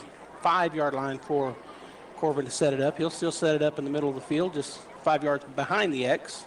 So hard to be patient when you're only 5 yards off that kicking tee. I kind of like starting those kids 10 yards, let the kicker get a couple yards in front of them, and then just sprint, and you're going to time it about right. But we go 5 yards off. All right, here we're going to re-kick. He's going to kick it deep this time on the left side. It's going to be returnable. Catching it about the 6-yard line, and the 3 Bulldogs right there. Ooh. And they trip him up pretty good, but he rolls forward through the trip up out to about the 22, so it'll be 1st and 10 for him there. There's the kid we want to kick to, number 40. He didn't make a move. Now, he attacked, but he didn't make any moves, and we had 3 guys bearing down on him. And who was that, number 40? 40 was the guy who returned it. I don't know who made the tackle. I'll have to go back and look who's on our left side on our kickoff team. All right, so it'll be 1st and 10 for the Lovington Wildcats. They're going to start on the right hash. They're at their own 22-yard line with 1:14 to go here in the first quarter. They're going to bring slot and wide out. Got a tight end. Got a tight end. So is he covered up? He is. I think he is. Yeah. Oh, that's a false start.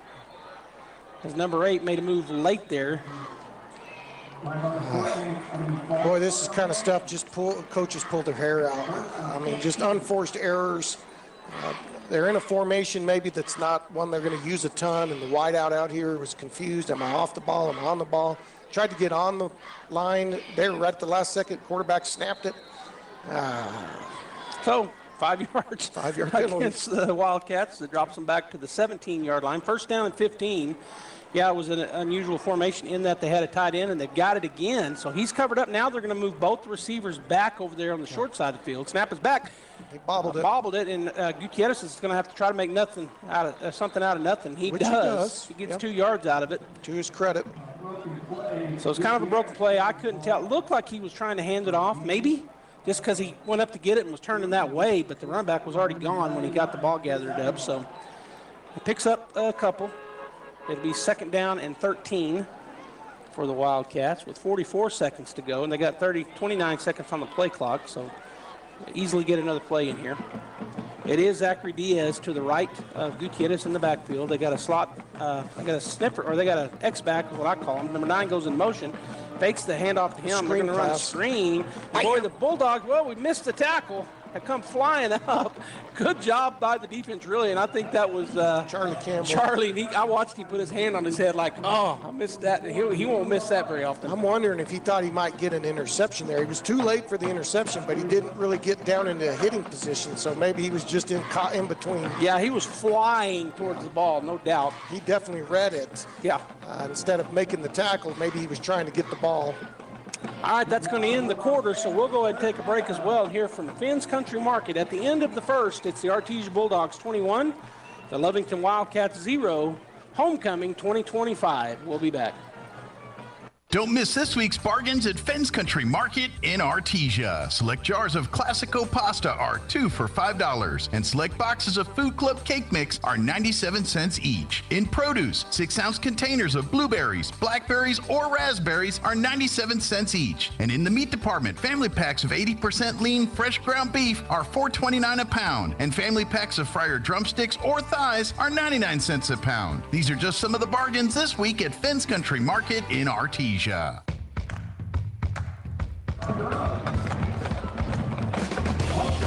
right, welcome back here. We're fixing to get ready. We're going to have 12 minutes. I looked up there and we got 12-14 and counting. That ain't right. They're counting down the rest of the quarter tie, but pretty good. Okay, we had 2 turnovers, but other than that, we've looked pretty good.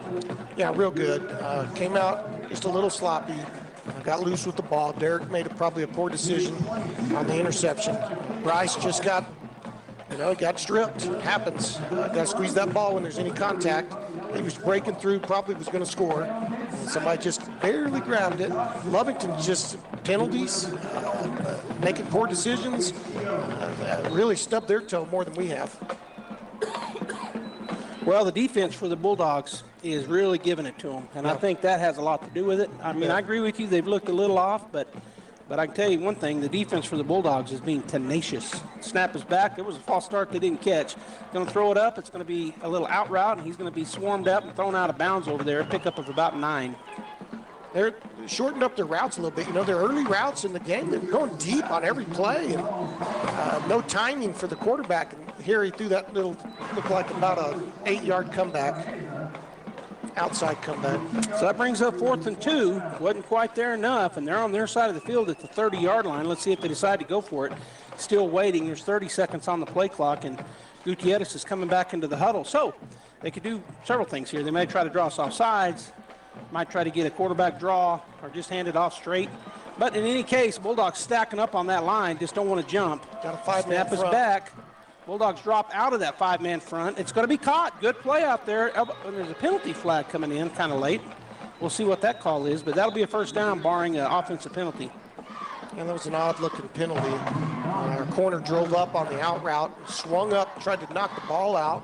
Just looked like a good defensive play from here. Only thing I can think is he might have got his face mask, might have caught it, maybe. I don't know. It was an odd-looking, because it didn't look like there would be any penalty there. Just looked like a good tackle, but let's see what the call is. Personal foul, face mask. So he got him going up, I guess. And they're going to add it to the end. So that's on the far side from us. Hard to tell exactly what happened there. Well, he caught it and turned out, too. So we had it back. But I just saw his arm going up, as you said, and I thought maybe that's the only thing it could be. And I guessed right, because really I didn't see any other thing it could have been. Well, I noticed there that those last 2 plays they're throwing on rhythm. Those are rhythm throws where virtually the whole first quarter he's scrambling around on broken plays. Bulldogs in the man-to-man on this left side. He's going to turn and hand it off, and there is nowhere to go. And there's Robles again. He is a beast. He is coming down the hill line. He's not getting up the field. Sometimes we get in trouble by getting upfield, then we can't get back into position. But he's coming right down that hill line as that outside left tackle is extreme zone blocking. And he's just coming right down the hill line, making the tackle on the backside. So a loss of 1, tackle for loss there for Robles. 2nd down and 11 at the Bulldog 47-yard line. 10:57 and counting here as Lovington. You're kind of in that stuck. You don't want to put the Bulldog offense back out there, but you got to score. There's a lot of time left in this ball game. All right, so 2 slots, 2 wideouts. Going to bring a slot in motion to the right side. Snap is back. It's going to be a straight drop. He's deep. Bulldogs only with a 3-man rush. There's a hold again. Going to throw it down the field out of bounds, but I believe it's a hold in the backfield, so that'll knock them back another 10. It looked like to me there, Joby, we're in quarters, possibly even halves. Our corners are letting go of the wide receiver who's going deep, and they're just stopping, picking up number 2 into the flats, which was really good. Tootie was right in position on their little out route. And then their inside receiver, not the motion guy, but the slot guy ran a curl, and our inside backer just drops under it. There's nowhere for him to go. The safety's over the top on the deep route. He really has nowhere to throw. Yeah, and the defense, as you said, in that kind of a set, they've got to do their job, and they did it. They did their job. That corner could easily think, I got to go with him, even though he knows he's supposed to sit. So good defense there. There was a hold on that backside. The Bulldogs only had 3 men rushing, and there was a long time, but they did press him. And there was a hold. 2nd down and 21. Snap is back. He's going to pump it and try to go, but we've got it played perfectly. See if we can go get it. Just overthrown, or we would have tied. That'd been another interception. Again, just really disciplined in the secondary. Charlie Campbell did not bite on the action in the little swing pass action that could easily draw him forward. He stayed deep. They kind of feigned a block on our corner, but then released on that slot fade. Charlie stayed in position. Again, nowhere to go. Looked like Charlie was the receiver. All right, 3rd down and 21 at their own 43. Yeah, if that ball would have been thrown, it was overthrown, or it would have been an interception. There's no other way to say it. All right, so 3rd down and 21. They're going to come out with a slot and a wide out on either side. Diaz to the left of Gutierrez in the backfield in the shotgun. Down to 15 on the play clock. Snap is back. Bulldogs do bring 4 this time. They do bring a little bit of a blitz. And now we're going to cover him, the quarterback, and that's going to be thrown and caught. So after I bragged on them, they kind of got behind us that time. We're going to tackle him down about the 10-yard line, maybe the 9's where he's going to spot it. Good protection by the Lovington offensive line. Picked up the 4-man rush. We had a spy on the quarterback, and he released as the quarterback kind of scrambled out. But there was a whole soft spot there in between, kind of layered routes. Threw it over the top of the first layer, hit that second layer. Got number 6, Chase Terrell on the reception. So the Bulldog defense, let's see what they can do now as it's 1st and goal at the Bulldog 9-yard line. Everything changes inside the 10. You just don't have those same lanes to throw the ball. tight formation on the right side with those trips. He's going to turn and hand it off, and Diaz is going to get down to about the 6-yard line, pick up of about 3. Good run right there by number 40. Number 40? Aiden Ortiz. Oh, I thought it was Diaz. So Aiden Ortiz. They got him listed as a freshman. He's a good-looking kid. Ran hard. Going to bring up 2nd and goal at the Bulldogs 6-yard line as Gutierrez kind of was midway over there toward the bench, getting his play signaled in by the coaches. Ball right in the middle of the field. They've got a sniffer back on that right side and a wide out over to the right. Now they're going to bring another kind of an empty backfield. He's going to point number 10 up. Looks like maybe now he goes 40. He goes in motion. Oh, he was going forward. Oh, they didn't call it. Looking to throw a little slide out right there, and he's going to get. No, he didn't get in. It's going to be right on the goal line. Good tackle there by number 44 for the Bulldogs. Diego took his legs out, and the ball went down right there at the 1-foot line. Going to bring up 3rd and inches. Looks like Gadsden has tied up the football game against Goddard. They're in the 3rd quarter. What is it, 21-21? 21-21. All right, play clock clicking away down to 30 as they're waiting as the quarterback standing over in that left hash, Gutierrez. 3rd down and inches, 3rd down and goal. One of the things that drives me nuts about coaches is their quarterback went all the way to the opposite hash to get that play. Then he has to jog all the way to the huddle, limping. I don't know why they can't stand in the huddle and get the signal. They probably can. Maybe the quarterback's doing it. All right, they got trips to the left side. Bring a man in motion. Bulldogs are in a man coverage. They're going to pitch it forward, and he's going to get in, tie untouched. Looks like number 9 will be the scoring receiver, Elijah Rivero. We've already said his name quite a few times, and he gets in on a little forward pass, a little push pass as he came in motion. Little jet sweep, came in motion in front of the quarterback, outflanked us. Playing straight man-to-man, you guy covering Elijah has to run through all the traffic of our defense. But you got to have somebody on this outside see that action and turn him back or make the play. So right now, they don't have anybody holding the ball, but number 9 is going to, well, it looks like they might try to run a fake. They are going to run a fake, and he is going to get in for the 2-point conversion. Sure did. Again, Elijah Rivero, number 9, and that brings the score to 21-8 with 7:57 to go here in the first half. We'll be back after this timeout. With a deep heritage in oil and gas, Abo Empire is focused on safe and effective energy development in New Mexico. We will continue to make strategic investments in this industry to promote the economic and environmental well-being of our company, our partners, and our communities. We are continuing the Yates tradition. From John Yates Jr., Cynthia Yates Price, and their families, we are your partners in the community and proud supporters of Artesia Bulldog and Lady Bulldog sports.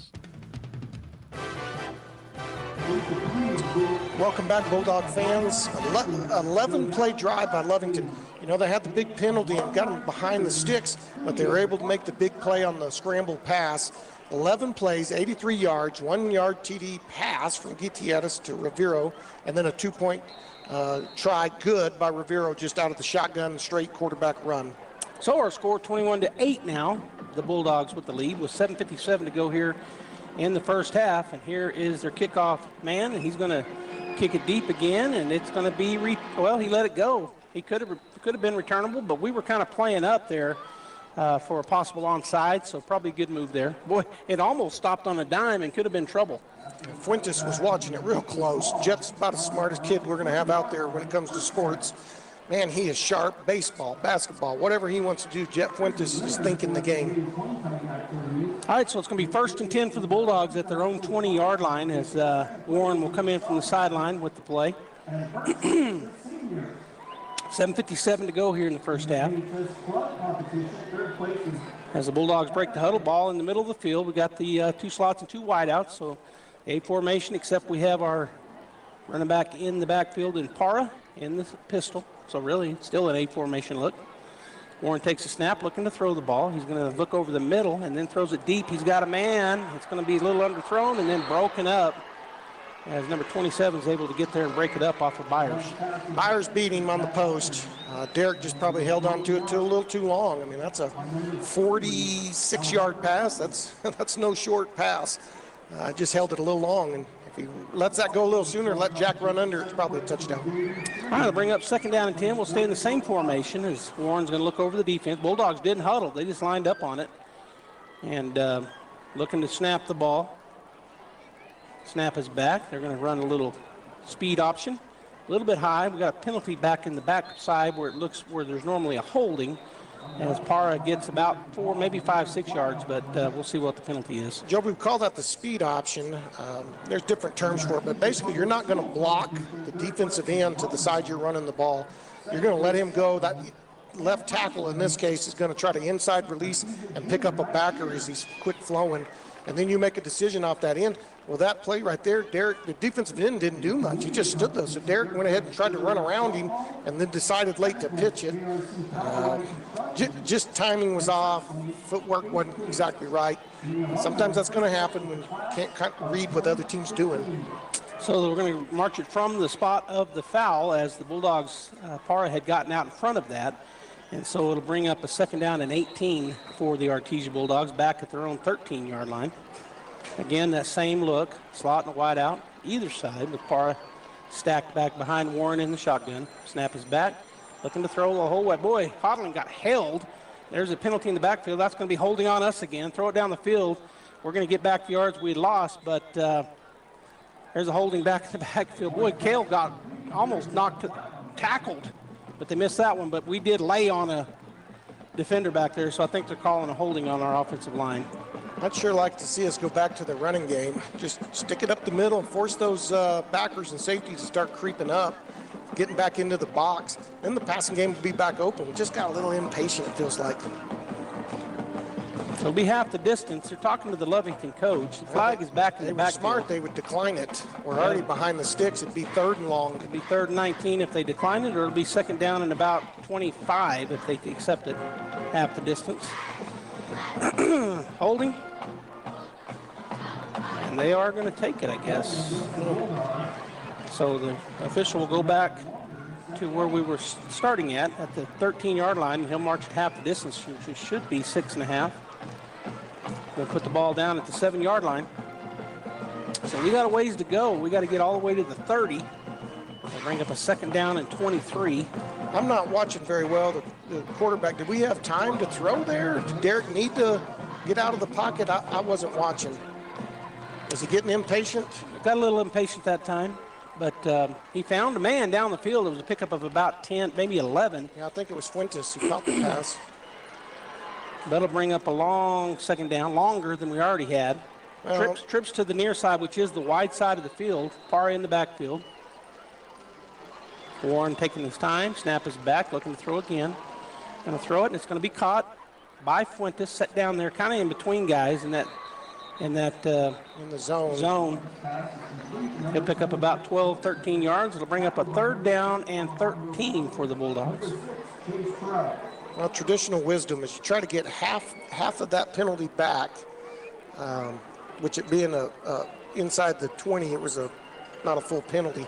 But we got it back now. It makes it 3rd and still long, but manageable. 3rd and 12, trips to the right side, ball in the middle of the field, twins to the left side, no back. And Warren's hollering out to his receivers either side. As Derek takes a look over, snap is back. They rush forward, bring a man off the corner. He steps up underneath traffic, and he is going to be slammed to the ground. It's about a 1-yard loss, which will bring up a 4th and 14 for the Bulldogs. They brought their 4-man, their 3-1, and then they brought a guy off the edge we didn't pick up. We've got enough blockers to protect for that. We just didn't see it.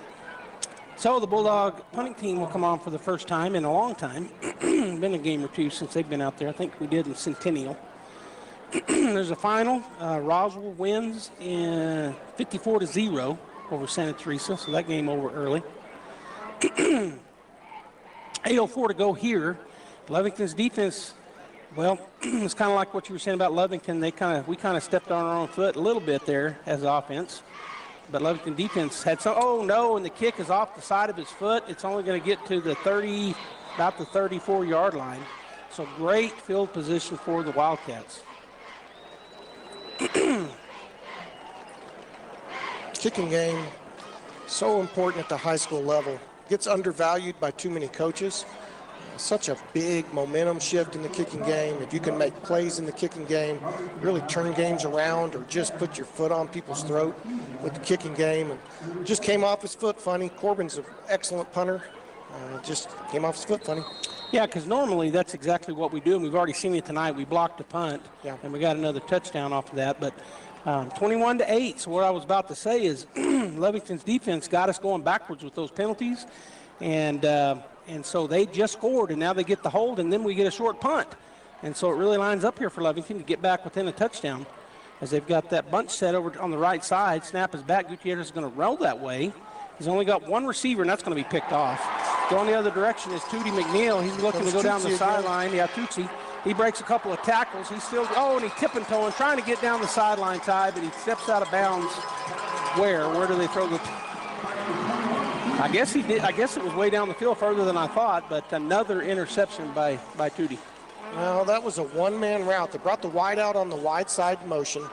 They released him to run across the field, and it looked like they were trying to sell the run with that bunch trip set. But that interception was huge, just like the awesome deal you intercept from Justin Edwards at Artesia Ford Sales. Go Bulldogs, and be sure to ask about Artesia Ford's mobile service. All right, so it was he threw down his sandbag back there. It's at the Bulldog 47-yard line. Normal looking set here for the Bulldogs as Warren looks over the defense. Snap is back, three-man rush, looking to go deep. He's going to go deep, way over. He threw that about, man, Ty, he threw that 50 yards in the air. It was 10 yards overthrown. Well, he underthrew Jack, the last series, and this time with Trent, he airmails it. Derek just getting a little, just needs to settle back in. Which he will. Make those throws. He will. All right, this will bring up a 2nd down and 10 now at our own 47-yard line. Ball on the near hash as we break the huddle. I'd kind of like to see us get back to that run game against this 3-1 front. Yeah, we haven't run in a while. Since you said that, I don't think we've run it one time. It's all been throws the last series, and now this one. Now he's going to get to it, hands it off, and Lovington does a pretty good job. That middle linebacker coming flying in. That's the safety. Or is that the safety? Yeah, he's coming downhill really quick, which is going to set up that post play. If that safety wants to come running in on a run play, now the slot can break to the middle of the field. Derek's just got to flash the handoff. All right, so brings up a 3rd down and 7 for the Bulldogs at the 50.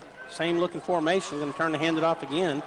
And Parra is going to get around everybody. He has the 1st down, or is that Pendo? No, that's Parra. Picks up about 14 yards. It'll bring up a Bulldog 1st down with 5 minutes to go here in the first half. Number 25, Chris Casadas from Lovington forced him out of bounds. Bulldog offensive line's really been playing pretty well all night long. Here we go with tempo, Joby. Yep, right back on the ball, same formation. Derek takes a snap, turns, fakes that handoff, gets it out. Oh, and just looking upfield too soon. I think that was Eglin. That was Byers. Byers. And he had a guy bearing down on him. The left tackle's trying to get out and go pick up a safety over the top of the slot. Slot goes to get the corner. Kale was at slot. He got the corner over Jack, but that safety beat our tackle. I think Jack might have saw him out of the corner of his eye and didn't look that thing in. 2nd down and 10 at the 38-yard line of the Wildcats. Warren looking over the defense. Looks like he's going to have a man. Now he backs it off. Snap is back, looking to throw. He hands off, delayed handoff. Good job by number 7. As Parr normally goes right by that guy, and he didn't. And that we called his name a lot too tonight. Kyler Reeves makes a great tackle. Safety. Yeah, made a It looks great like tackle. he's even keying on Bryce a little bit. Got a score out of Hobbs and Alamogordo. Hobbs putting it on Alamogordo, 27-0. 3rd down and a long 6. Snap is back.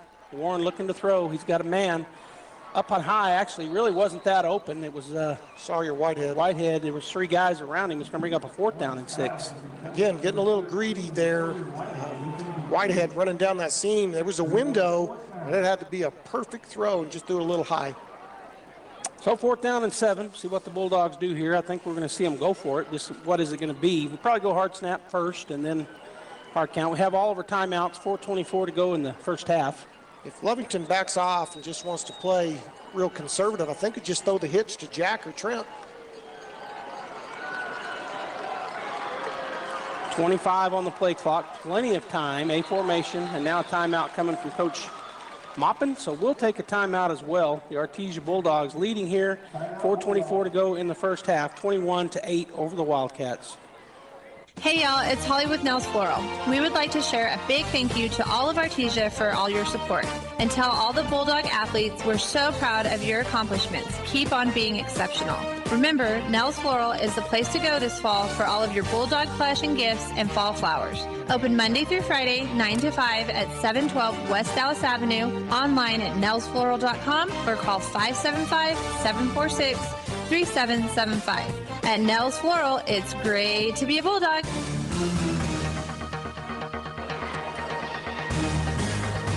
All right, we're back here. 4th down and 6 for the Bulldogs. Let's see if we just pitch and catch or maybe run that speed option again and pick up our blocks. I like it to the wide side right here. Could be a good play. Actually, it's 4th and 7. They're looking like they're going to bring blitz. They don't. We are going to run the speed option. Derek needs he needs to turn upfield. We're not going to get it, Ty. Derek could have had it, but he pitched it after, I don't know. So we don't get it. It's going to be a turnover on downs, as it looked like Derek had an easy path to it, but he was about 2 yards from getting it, and he pitched it, and they had Parra covered. There was a guy out there to hit him. Well, what they did, Lovington showed a blitz off the edge up there, which is set up perfectly for the speed option, but the kid bailed out. Yeah. On the blitz, he turned and ran to cover into pass coverage. Kind of fooled Derek. Derek should have just tucked his head and turned and got that first down. He would have had to get fight for probably 4 yards, but he likely would have got it. Tried to pitch it, and by that time it broke down. 1st and 10 for the Wildcats at their own 31-yard line. They've got a slot and a wide out either side. Running back to the left of Gutierrez in the shotgun. He brings 44 in motion. Going to take that, hand it off, and runs up into the middle. He's going to pick up about 3 yards. Really good job by our nose tackle right there. He stood up and held his ground. Didn't get up the field, was able to slide in and make first contact. That gave a chance for our outside guys to fall in on it as well. Pick up a 3. It'll be 2nd down and 7 for the Wildcats. We're under 4 minutes now, 3:55 and counting. Like to see another Bulldog defensive touchdown. That'd be awesome. You win a lot of games if you're scoring on defense. Yeah. That's our 5th in 6 games tonight. We had our 5th. All right, A formation look for the Wildcats. Little 3-3 stack. Snap is back. He's going to fake it and turn and throw it out to that number 9. Bulldogs play it about as perfect as you can play it. And that's going to be a loss of maybe 1, maybe 2. We're in man coverage that time, Joby, with the 3-3 stack. You can tell man coverage when a guy goes in motion and somebody on the secondary is chasing, running with him. So you know that's an easy read for the quarterback to determine if they're in man or zone. Tootie was out here on the outside. They didn't block him.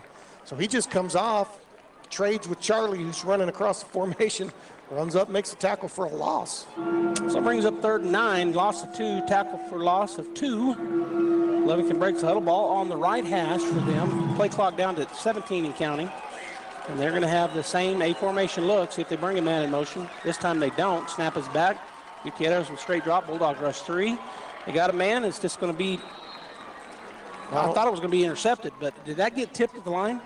I was watching the slot fade and Charlie Campbell over the top. I didn't see it. Well, the ball fluttered funny. It was going to be picked off. If it was going to the underneath receiver, we had that covered. Charlie was licking his chops back there to go get that ball, but it fell between everybody. Yeah, it may have got tipped. I missed it. I was watching the secondary and didn't see the action in the backfield. Yeah, I think he got tipped. All right, so 2:45 to go. They're going to come out the punt team, see if the Bulldogs can get a return on here. We blocked the last one, though, so we may come after it again. We don't. Well, we do. Almost got it blocked again. Ball's going to be, short. Almost runs into a Bulldog, but luckily it didn't. He didn't know it was coming at him. He was running with the Lovington Wildcat. Takes a Wildcat bounce. It's going to be 1st and 10 for the Bulldogs at their own 25.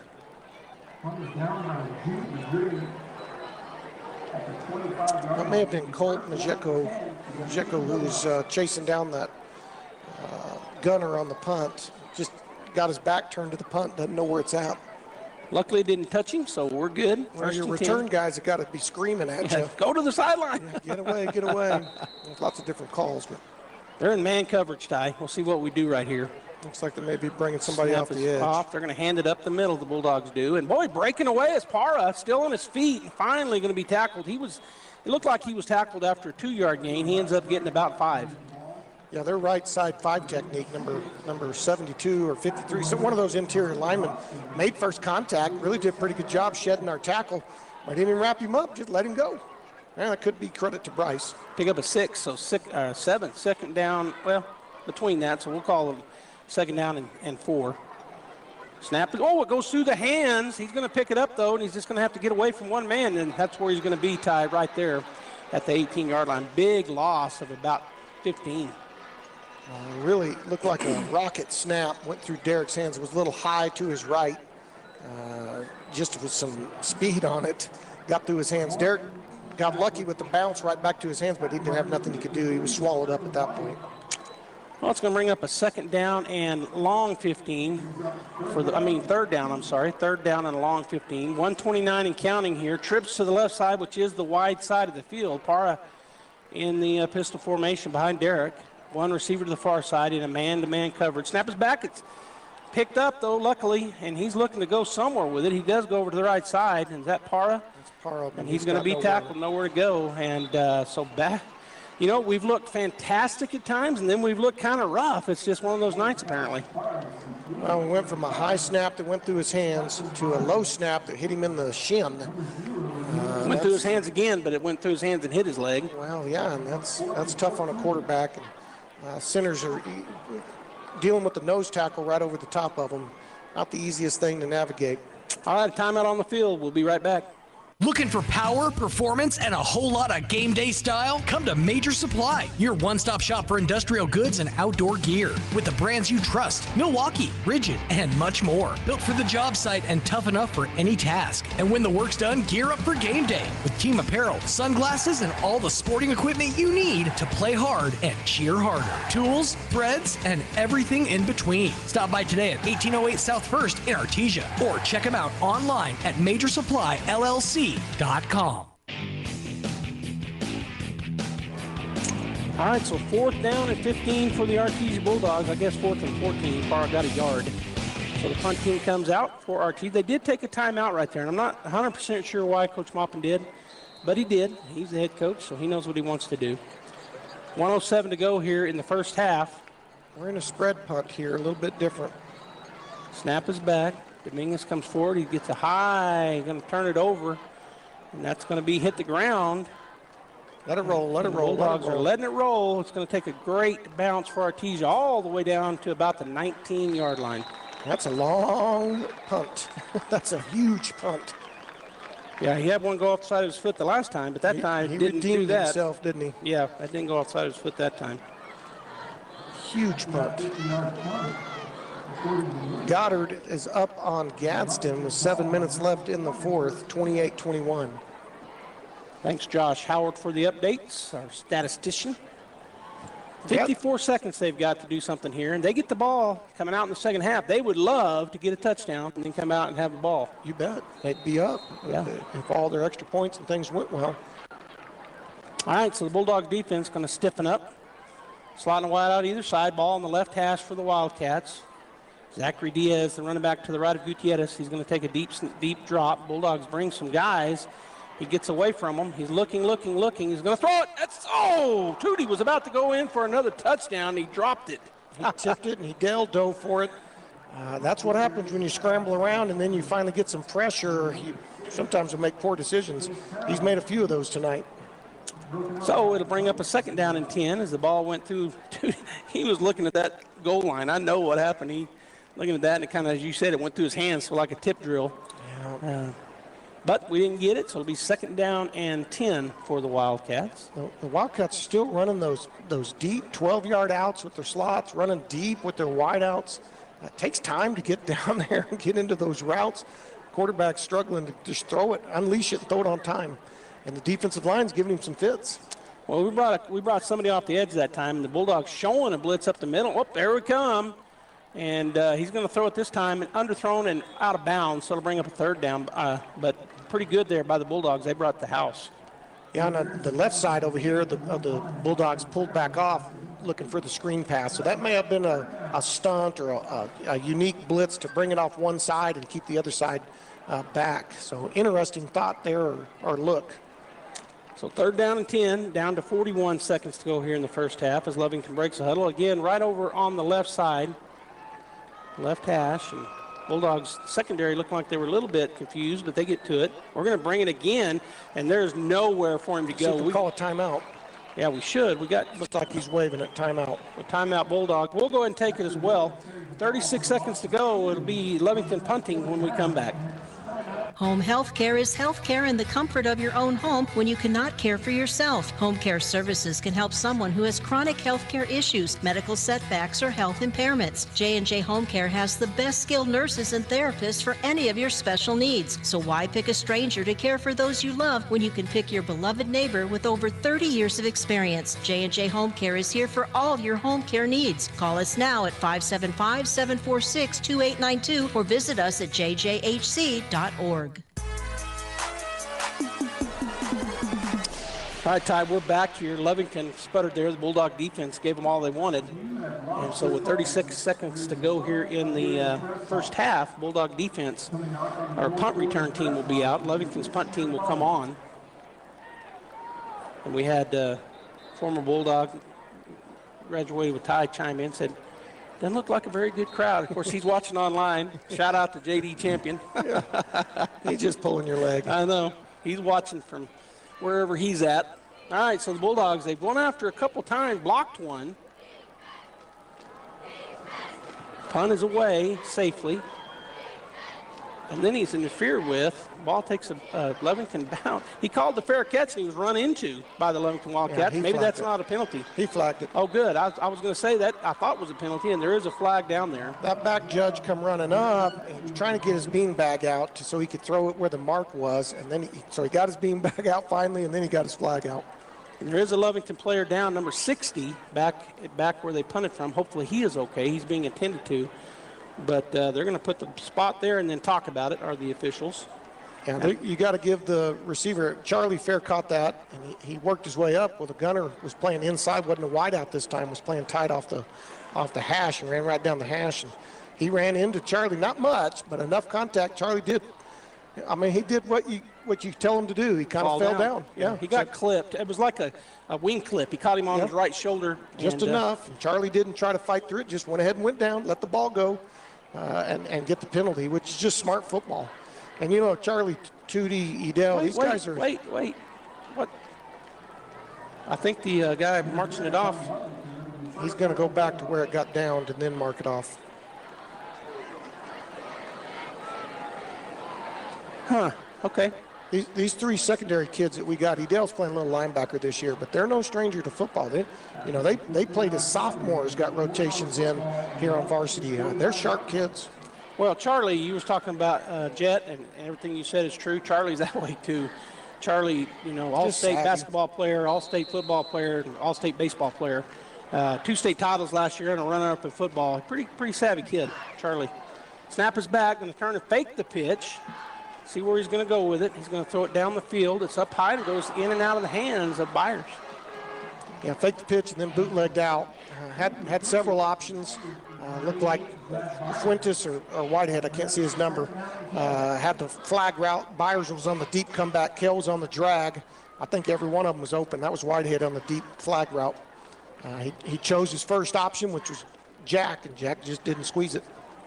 All right, so I'll bring up a 2nd and 10 at the Wildcat 45-yard line. 19 seconds would be fantastic. Bulldogs want to get a score here and go back up by 3 with Lovington getting the ball in the second half to start things out.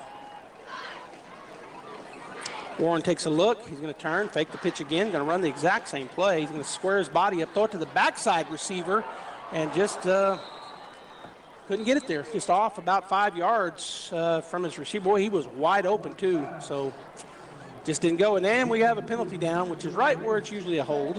We'll see what they call. Now run the same play twice. You know what they say, fool me once, shame on you. Fool me twice, shame on me. We had them both times. But that D-line looks like they got a hold. It is a holding, and he will, I'm sure, take it. Yeah.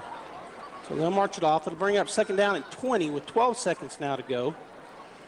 So that would have come back if it would have been on target, but he was just off target that time to the backside wideout.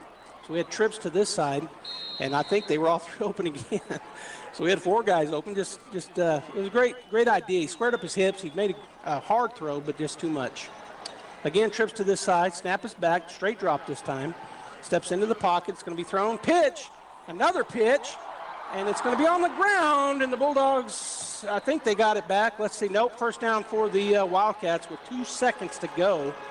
So that was by design right there, Ty. We did a double pitch. That was the hook and ladder into the option. Kel told me about that play, that they'd been working on it. Lovington still had some guys in pursuit. I don't know that it would have went any further. Fuentes did the best he could to reel that pitch in. It was a little behind him.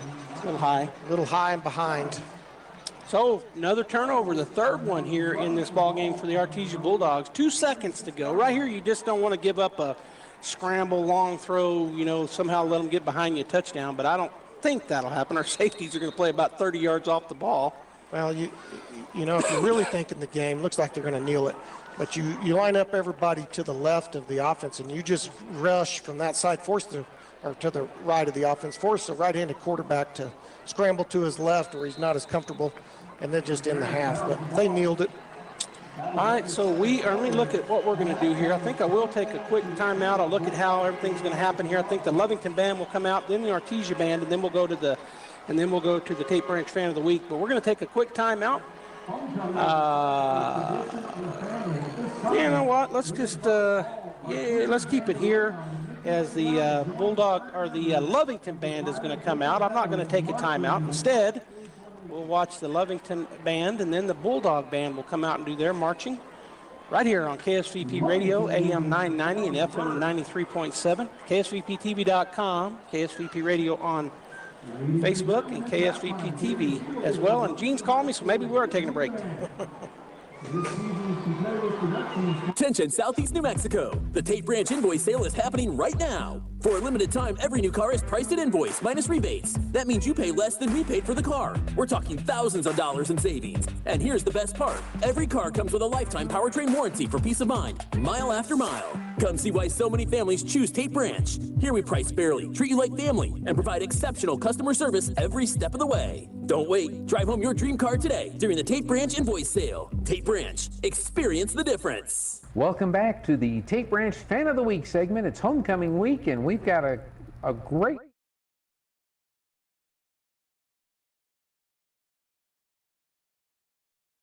Welcome back to the Tate Branch Fan of the Week segment. It's homecoming week, and we've got a great couple that's going to be our Fan of the Week this week. As a matter of fact, the gentleman is from a part of the country where I used to live before I moved down here to New Mexico. Let's say hi to Melissa and Richard Smith. Thank you so much for doing this with us today. We are so excited to be here. Thank you for having us. That's great. Now, Richard, we've been talking old home week. Richard's from Fairhope, Alabama. Fairhope, Alabama. That's right. And Fairhope is where I lived before I moved to Mississippi and then moved down here. Fairhope was great because they kept asking me where I was from, and I'd say from Iowa, and that got me in trouble a few times. When I moved to Mississippi, though, I was able to tell people I was from Alabama. Yeah. That's what I tell everybody. I'm from South Alabama, just in case y'all couldn't tell. Do they still call it L.A., Lower Alabama? Lower Alabama. Lower Alabama, that's right. And what was it? Fairhope was, 15, 20 miles from the Gulf of Mexico? That's right. Yeah, beautiful part of the country. Right on Mobile Bay. That's right. They still do the Jubilee? They still do. Ah, okay. We'll talk about that one of these days. I was not on the call list. They never called me because I was from Iowa. That's right. Anyway, and Melissa, you're from Artesia. I am. I've been from Artesia all my life. Yeah. Who's your family? My family is the Reyes. That's my maiden name. And my brothers and sisters all live here. My brother Daniel was a mayor and the judge for Artesia. And then I have my extended family else who lives here. Louis, my brother, and Albert was my brother, and all that family. You still claim Louis? Every once in a while, when he's nice. That's fantastic. So how'd you two meet? Go ahead. So we met in Alabama actually in Pensacola at the mall. At the mall? At the mall, yeah. We had lunch at the Red Robin. It's been about a year ago because I came up to see her on her birthday last year, this year. That was the first football game I came to. Her birthday last year. She said, "You going to come see me?" I said, "Well, sure I am." And I've been coming up ever since. Yeah, that is fantastic. It was the best birthday ever. He just got on that plane, I picked him up, and I'm like, you were here and you made it special. That's right. That is great. So you just bumped into each other at the mall, or? Well, I was out there shopping and just looking around, and he's like, "Hi, how are you?" And I'm like, "I'm fine." "How are you?" And he's like, "Well, are you from around here?" And I was like, "Well, no, my kids live here in Pensacola area, so I'm just out here just shopping around, and didn't know I was going to shop around for Richard." And I'm glad I did, because he's a wonderful man and he's just been great. That's great. And now he's a Bulldog fan. Now he's and we're going to get to that. So Richard, what do you do for a living? I work for a company called the Joint Commission. So that's a healthcare accreditation company. So I go around the United States, and I help hospitals improve their building maintenance programs through accreditation programs.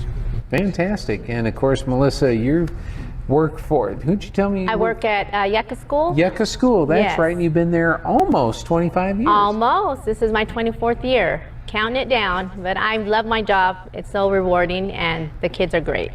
So you get Richard back to Artesia. Uh-huh. It's a Friday night. Right. There's a football game. Right. How hard did you have to twist his arm to go to a high school football game? Well, it wasn't hard at all. Of course, I work the games in the evening, so I was like, "Hey, so just so you know, I have to be at the game at 5:45 because I have to open up, the building where they can go see the trophies and stuff." I said, "So you're welcome to come, or you can stay and wait for me." He says, "Oh no, I want to come." So he came along, and he just excited. Of course, it wasn't like Alabama, but Right. he really loved it. He loved the Bulldogs ever since. That's great. So what did you think when you walked in and saw the Bulldog Bowl and the museum and everything? Fantastic. And the turnout is just awesome. I mean, I think everybody in town comes to the game. So just about. That's it. That's awesome. Yeah. Fairhope didn't get that big of a turnout, I don't think. I don't remember that being a bigger crowd to see the Pirates. That's right. On a Friday night. That's but, right. But yeah, it's a good crowd. A lot of people come to watch the Bulldogs play. So I really enjoyed it. You became an adopted Bulldog fan, right? Absolutely. Do you follow any? Ever since. Ever since. Do you follow any of the other sports? I don't. Haven't had a chance to. I've been here since January, so.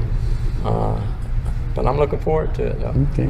How hard was it to adopt wearing orange clothes? Well, not too bad. Not too bad. She got one on, so I said, "Yeah, I can do that." I still have crimson in the closet, though. So I take it you're Roll Tide. That's right. Okay. I never could understand Auburn. Was it War Eagle or Tigers? They're the Auburn Tigers. Yeah. Their cry is the War Eagle. It was confusing to me. But not quite the same. So you were around when Bear Bryant was coach at Alabama, or at least you probably remember Bear Bryant and all that. Yeah. All this Alabama stuff is starting to come out. That's right. That's great. Melissa, I know you have a family here. I do. And any Bulldogs in that family? So we've had my nephews that have played past Bulldog games and stuff, but recently we just don't have any older ones yet, but we're getting there. We have a couple that are still in middle school, so they're getting there and stuff. So but I still enjoy going to the games, and we still I think all my family just goes and has their the section that they sit in, and they have their own area. Yeah. So I mean, whether we've had anybody play or not, we like to support the Bulldogs, and they're always such a good team to go out and watch and cheer and get your spirit out there. That's right. Yeah.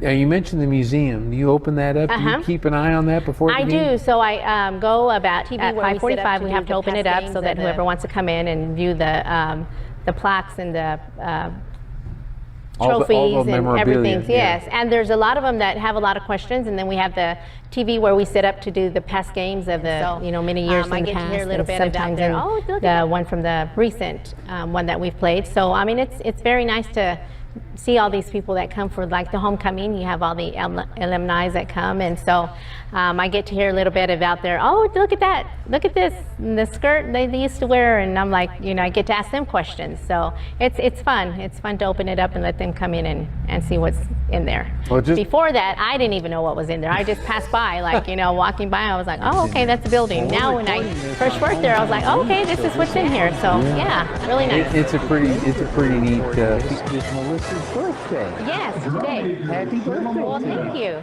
Yeah. Thank you. Has everybody sung to you yet? Well, I've had a lot of family members sing, and I've had some friends that have, you know, sent those little memes and stuff. So yeah. So and Richard sang really early this morning with his little Alabama voice.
All right, welcome back here as the band is coming off the field playing the fight song. The Artesia Bulldogs lead here at the half, 21-8.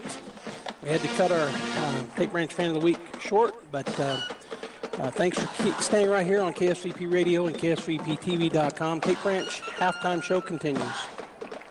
Attention Southeast New Mexico. The Tape Branch invoice sale is happening right now. For a limited time, every new car is priced at invoice minus rebates. That means you pay less than we paid for the car. We're talking thousands of dollars in savings. And here's the best part. Every car comes with a lifetime powertrain warranty for peace of mind, mile after mile. Come see why so many families choose Tape Branch. Here we price fairly, treat you like family, and provide exceptional customer service every step of the way. Don't wait. Drive home your dream car today during the Tape Branch invoice sale. Tape Branch. Experience the difference. The Artesia Historical Museum and Arts Center now has their very own website. Visit artesiamuseum.org to stay up to date on events and exhibits. Look through historical photos of Artesia, submit research requests, and more. For information, please call 575-748-7345. Stop by the Artesia Historical Museum and Arts Center at 505 West Richardson Avenue or online at artesiamuseum.org. Open Tuesday through Saturday from 9 to 4. Deal on the #1 selling compact tractor in the U.S. Professional grade mowers, durable Sidekick utility vehicles, and versatile compact tractors. It's the equipment you need to take care of your land. Right now, get select L2502 series for as low as $21,999 or $325 per month. Visit your local Kubota dealer, Amigo Machinery at 2801 Southeast Main Street in Roswell. Southeast New Mexico College offers a variety of associate degrees and certificates to help you pursue your educational goals. You'll find high-quality, affordable associate programs like business and nursing. Certificate programs like natural gas compression, welding, and industrial maintenance are offered to serve the common needs. Find your direction at SENMC. Navigate new pathways through higher learning at Southeast New Mexico College. Learn more at senmc.edu. Kane Electrical Supply is your #1 distributor when it comes to the top-of-the-line inventory. Kane Electric carries name brands such as Appleton, Burndy, Fluke, Cooper Lighting, Hoffman, Phillips Lighting, iDeck, Klein Tools, and Square D. Kane Electric has your professionals and will assist you with any information you may have on electrical supplies. Kane Electric delivers on location too. Come by Kane Electric today in Artesia at 1911 North Roselawn. Hawker & Sons of Artesia, a company specializing in excavation and construction, is proud to support and provide construction services to the people and businesses of Eddy County and the surrounding area. With their expert knowledge of the industry, Hawker & Sons is well equipped to offer top-level service and professionalism to all oil field businesses, commercial and private parties with excavation and construction needs. Call Hawker & Sons today at 575-365-3175 or visit their website at hawkerandsons.com. Go Bulldogs! All right, welcome back here to the halftime show, and I'm going to hand it over to Josh Howard with the stats. First half stats for the Lovington Wildcats: 3 first downs, 12 rushes for 19 yards, 8 receptions for 76 yards passing. Gutierrez was 8 for 19, 1 touchdown, 2 interceptions. They had 0 fumbles lost, 7 penalties for 105 yards. They were 2 for 10 on third down conversions and 1 for 1 on fourth down conversions. First half stats for your Bulldogs was 8 first downs. We had 19 rushes for 131 yards, 6 receptions for 54 yards passing. 1 was 6 for 14, 1 touchdown, 1 interception. We also had 2 fumbles lost for a total of 3 turnovers in the first half. 5 penalties for the Bulldogs for 38 yards, 2 for 6 on third down conversions, 1 for 2 on fourth down conversions. The stat leaders for the first half for the Wildcats, rushing was Gutierrez, 5 for 8, and Diaz had 5 for 5. Passing, Gutierrez was 8 for 18 for 76 yards, 1 touchdown, 2 interceptions. Leading the way receiving was Chase Terrell, 1 for 47 yards, and Rivero had 3 receptions for 8 yards and 1 touchdown. Your stat leaders for the Bulldogs, rushing was Bryce Parra, 12 rushes for 99 yards, 1 touchdown and 1 fumble. Pondo had 3 rushes for 18 yards, and then Warren had 4 rushes for 14 yards. Warren tonight passing was 6 for 14 in the first half for 54 yards, 1 touchdown and 1 interception. Leading the way receiving was Fuentes, 3 for 28, Byers had 2 for 24 and a touchdown, and Parr had 1 for 2. Those are your first half stats. The Bulldogs are up 21-8. Thanks, Josh. So we are back here. Got about 2 minutes to go. We're going to go ahead and take another break. We'll be back live here at Bulldog Bowl. 21-8, Artesia. RE/MAX Axiom, located in the heart of downtown Artesia at 402 West Main, Suite D and E, is staffed with certified full-service professional brokers. Whether you're buying or selling a home, the professionals at RE/MAX Axiom will lead you through every step of the process. Visit their website, remaxnmaxiom.com, or call 575-255-0111 to speak with a licensed broker. RE/MAX, voted the most trusted name in real estate, and RE/MAX Axiom are proud supporters of our community and all Bulldog activities. We have a big name, but a small town feel. We rise by lifting others.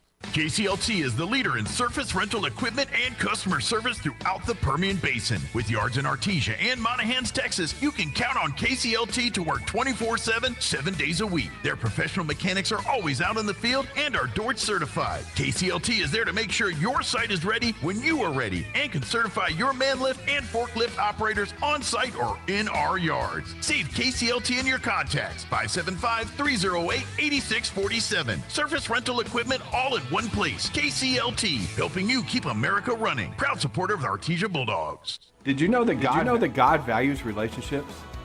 At Faith Baptist Church, we exist to begin, build, and broaden a relationship with God and with others. We want a relationship with God through faith in His Son, Jesus Christ, as our Savior. And we also want a relationship with others in a healthy biblical community. Come join us as we strive together to go from where we are to where God wants us to be. 10:30 on Sunday mornings and 6:15 on Wednesday evenings.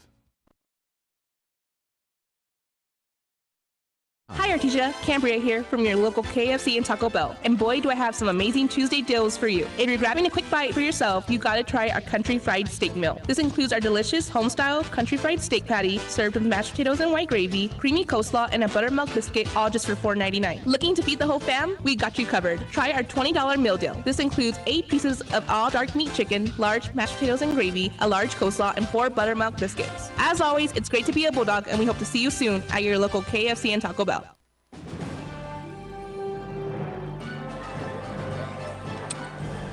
All right, Bulldog fans out there worldwide, thanks for tuning in here. Joby Hodling and Ty Hodling on the call.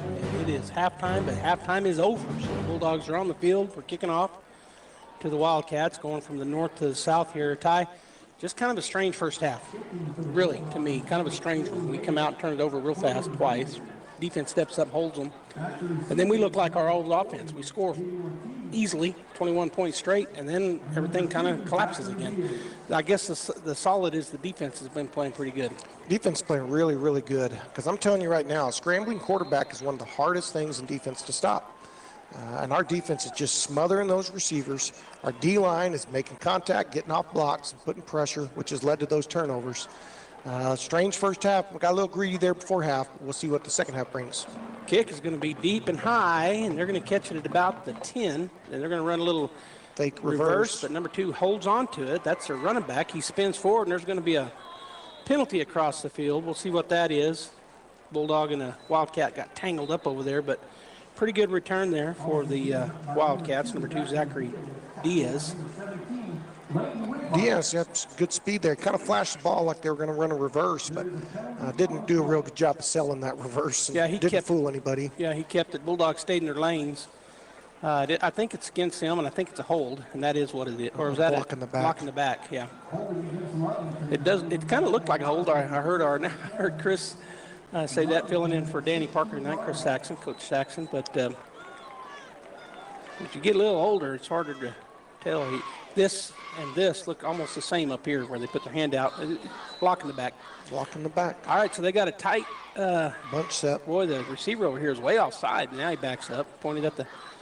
They're going to turn and hand it off. The Bulldogs, man, come off that corner. Who was that? That's Edel Villa. He's coming unblocked, and he's timing the snap. He must have a little bit of a key, because he did that once in the first half there at the end when they tried to run the ball and run the clock out. Edale came screaming off the edge and timed the snap. Did the same thing right there, tackled for a 2.5, 3-yard loss. From the backside. That was running away from him, but he was, as you said, timed the snap so fast into the backfield. And frankly, we had him stopped anyways on that left side. Yeah, the D-line held their ground really well. Stayed low. Last week, I think we got a little high and got pushed a little bit. They're staying really low this week. Same set. They got a punch set on the short side, one receiver to the wide side. They may try to go deep against us over here. Snap is back. He is looking this way. He's going to throw a slant, and it was just out in front of him, and that's incomplete. Bring up a 3rd down and 12. Pretty good coverage right there on the wide out. Was all over that. The ball was high and out front. No chance at the receiver, but our corner was smothering him. Was that Melendez? I think it is. Sure was. Good job there by Thomas. So it'll be 3rd down and 13. I said 12, but actually 13. With 11:07 to go here in the 3rd quarter, has the Bulldog defense come out and they're looking like they did in the first half. We'll see. Kind of had a busted play that ended up giving up that touchdown earlier. Really, other than that, I wasn't on the touchdown, but I mean to get down there, they got a deep play that was kind of because of that scrambling quarterback. All right, so they're in tight. Everybody tight this time. Bunch set again. Quarterback takes a snap. Oh, and we got a different quarterback, I think. He throws it way down deep, so it's number 26 out there for the quarterback. It's going to bring up a 4th down. Who is that young man? Kylan Spencer. Got him as a sophomore, wide receiver and cornerback. He kind of threw a bounce pass out there. We were coming quickly off the backside there. I think that was Edale again. Yeah, putting pressure. And on the coverage, if it had been on target, we were coming up to probably going to run through it. Yeah, it looked like it might have been a pick, but he bounced it about 6 yards, so there was no chance. All right, so the punter back in, snap is back. Bulldogs do bring some pressure, but he gets it away. Going to be returned. Oh, we've called a fair catch. I was looking at the backfield a little too long. Fair catch here by Campbell. Charlie. Yeah, and he had a guy right in front of him. That's probably the right decision. So we get it on their 49 on their side of the field after a good first series defensive stand for the Bulldogs. Let's see if we go back to the ground and pound here with good field position. Let's see if we just don't put it right up the middle like we started that good drive early in the first quarter when we drove it right down the field. It was actually our 3rd offensive series, but yes, when we just started doing that, we took it down and scored. Sprinkled in some passes, but really a lot of running, both by Parra and, I remember right, Warren got off a good run as well. Lovington's put their free safety up into kind of a spy position. Let's see if he comes downhill. Throw it out here to Parra. Good block there. He's going to make the first man miss. Second man, he's going to spin from away, and he's only ended up picking up 6, but it looked better than that. He just caught it so deep, probably 6 yards deep in the backfield where he caught it. Tell you what, Jeff Fuentes came down inside, picked up the scraping linebacker and put a shoulder right into him. He was right on the edge of one of those crack blocks that have become a penalty, but they didn't throw the flag, so it was a great block. 2nd down and 4 for the Bulldogs at the 43-yard line of the Lovington Wildcats. Regular looking standard formation. Changing the play looks like Coach Mppen hollered at him, so he got they're in a 3-2, got a 5-man box now with the safety pretty tight. Let's see if we can go to wide out here. Going to go deep, and it's going to beat. Oh, he didn't even put his hands up. That was interesting because it looked like he might have got a hand on it, but Eglin, no catch. It's incomplete. Just went straight to the money ball on the wide out. Eglin had a step. Derek put some air under it. Just doesn't look like Eglin could track it down. So it'll bring up 3rd down and 4 for the Bulldogs. Back to the A formation look. Really playing off with the safety. Now they're going to bring number 8 out over there on hodling. Snap, back turn, hand it off. And they filled the hole. There was nowhere to go. Great job by number 7. That's Kyler Reeves coming from that free safety position. Looks like he's keying on Bryce, and he's just coming downhill on any run look. That was their adjustment, I'm guessing, coming out of that good drive that we had, is put their free safety up about 8 yards. And he's coming straight downhill as soon as he sees run. And it's hard to block him, Ty, because he's playing back there like a safety. He's up close for a safety, but you don't see him as an offensive lineman. All right, we're going to go trips to the left side, 4th down and 4. No gain on that last play. They are in man-to-man coverage. He's looking over here to the right side. It's going to be caught, and we've got the 1st down plus. Just good. We've run that route a million times. That's a route, that hitch, that little short comeback by the wideout. something that we've talked about for 30 years about being 80% in the game, 100% in practice. Right. It was complete to Eglin, and so first down. We got them really spread out over there. Their outside linebacker playing kind of wide, and Parra will get around him as he came up. Now he's going to go cut back, and he's going to pick up some yards. Still on his feet, actually. He's going to roll forward, get close to the 10-yard marker. Some poor tackling right there, but also had some linemen getting down the field and picking up blocks. Bryce doing a good job of keeping his feet. Ran out of his towel. As the Bulldogs just going to go trips to the right side, which is the wide side of the field. Lovington brings a man on late. Snap is back. Going to roll out. He's got guys open. He's going to hit Cale Hodling. He's the 15. He's going to run through a tackle down to about the 10-yard line. Looks like they're going to mark him down at the 11. Another first down pickup. Nice, just a quick sprint out right there. Bryce was the lead blocker for Derek. Cale ran a little short out route. Just easy. Got tipped, but Cale was still in position to make the catch. First and 10 at the 11, so they can get a first down without scoring. Back to the two-slot, two-wide out look. Parra in the backfield in the pistol. Snap back, going to turn, fake the handoff. Throw it out there, and it goes through the hands of Eglin. Well, really good job by number 0, Mppen Bustillos. He read that play, and he ran through. Kind of lucky Derek didn't get that picked off. He ran right through it and kind of got his hands towards the ball, which made it hard for Trent to see it. You lose focus when guys run right through the ball. So it does fall incomplete, so we'll line up and go it again. Second down and 10 at the 11. Playing a little deeper this time is Parra, and that's going to turn and pitch it to him. He's going to try to get around the corner, which he does. And can he get by one more man? He's going to be tackled at the first down marker, about down at the 1. Now, Joby, we're in right there. There's safety over our slot on the wide side.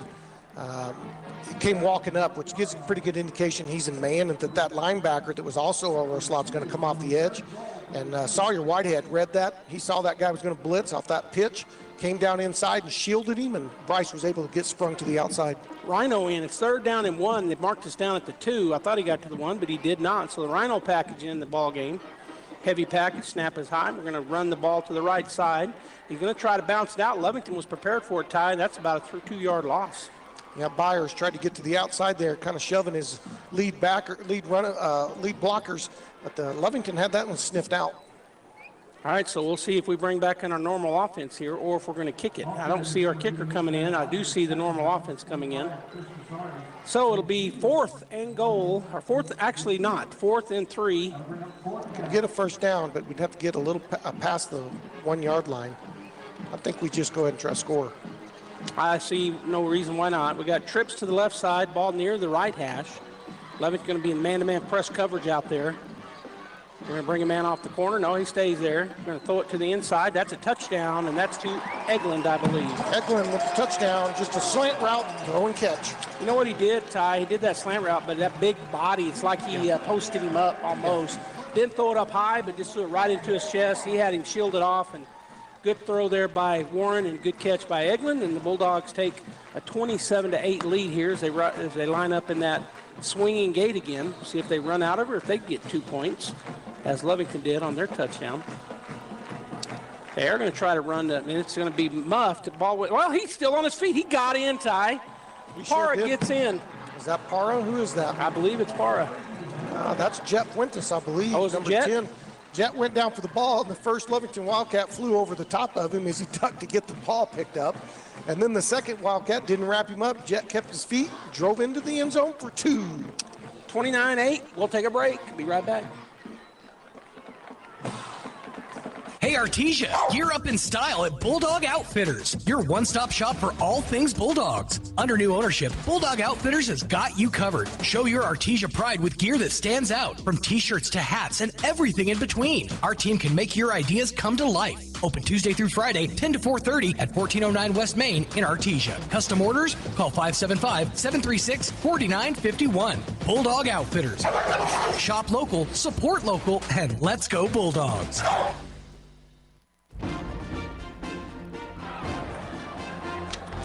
This touchdown summary presented by Perry Connor. Get a great deal at Artesia Ford Sales through Perry. You'll score a winning deal when you visit with him tomorrow. Be sure to check out Artesia Ford's mobile service as well. That was a 10-play drive, 49 yards total, 5-yard TD pass from Warren to Eglin, 2-point good by Fuentes. All right, the kickoff's going to drive back. Oh, and he muffed the ball. Ball's still on the ground. Bulldogs are going to have a chance at it, but he's able to get on it. I think it was number 10. So it'll be 1st and 10 for the Wildcats at their own 14-yard line. Number 40. Yeah, that's the kid they got listed as a freshman back there. He must be a pretty tough kid. He's had a good run, and he's also caught 2 kicks now. Well, that one he was unable to reel it in, and it went off his chest forward, but he was able to get back to it and get on it. Aiden Ortiz is his name. So 1st and 10 at their own 14-yard line for the Lovington Wildcats. They're going to go trips to the near side. Ball in the middle of the field. 1 receiver to the far side. The new quarterback back there, he's got gloves on. He's just going to keep it. And boy, coming up hard was Charlie, but he couldn't hang on. So he's going to make something out of nothing. Number 9, Elijah Rivero. He's kind of their Mr. Everything. Play quarterback, play wide out, play slot, play in the kicking game. He's on defense. He's one of their studs. Yeah, he doesn't leave the field. They've got 3 or 4 of those guys that haven't left the field tonight. And he's playing, or he was that time, playing quarterback. Yeah, just straight quarterback run. Number 2, and I can't tell who the quarterback is. It's him again. It's him again. Rivero. Snap is back. Boy, there was another false start they didn't see. Straight quarterback run. Yeah, and he got through some and just kind of picked his lane. He's going to pick up the 1st down. That's that extreme zone I was talking about where they're stepping really flat with the offensive line. They're going to allow that running back to pick a hole once everything gets strung out. He just cut it up through there, and there was a little gap. Made a nice little, 8-yard run? So 1st and 10 at the 27-yard line. Ball near the far hash this time. That's the way he went. Now, straight quarterback run means you got a lead blocker. I think he's still in at quarterback, but I'm not 100%. Snap is back. It's not him because he didn't have gloves on. It was number 26, and that run to the right side goes nowhere. Well, they got 1 yard with forward momentum. So Diaz was, well, actually it was 15 running the ball. Jonathan Bendeville. So we'll see. It looks like number 9 is back in. Maybe back. Well, no. There's 25 again coming back into the huddle. So he may be running the quarterback. That's Chris Casadas. They've got him listed as a senior. All right, I believe it is him in there. They got that little trip bunch set. Going to turn and hand it off to Diaz, looking for a gap, and there's not one there. Nowhere to go. Those 3 guys up front, all 3 of those guys were on the tackle right there. Chris Aguilar, Robles, linebacker was in on the play. Looked like Villa got in on the action. There was 4 guys in there making that tackle. Dell flies all over the place. I remember when we were coaching him when he was little, he was just a go-getter. He wasn't a big kid. No. But, man, I remember how hard he hit, how fast he was. And so, yeah, good game tackle there by the Bulldogs. Got a lot of helmets on the ball. All right, 3rd down and 8 at their own 29-yard line. Snap is back. Going to be just probably a quarterback run. Although he's looking to throw it, he doesn't have anywhere to go, and Bulldogs are going to wrap him up and take him to the ground. Yeah, first contact there was made by, who is that getting up there? 52. Let's get the 2. Marco Soto, first contact. We haven't called Marco much, though I think he's been in there. I just can't see those numbers very good from up here. All right, so that brings up a 4th down. Lovington has their punt unit on. They were missing a player, but here he comes. Missing one of their linemen. Yeah, had a hole on that left side, and they were all 10 guys were looking at the sideline saying, we're missing somebody. Don't snap it. Don't snap it. Bulldogs acting like they're going to come after it, and they do, but he gets it away. Good punt down on the left side. Takes a Bulldog bounce, and then good job running through it and stopping it from going any further back Chase Terrell.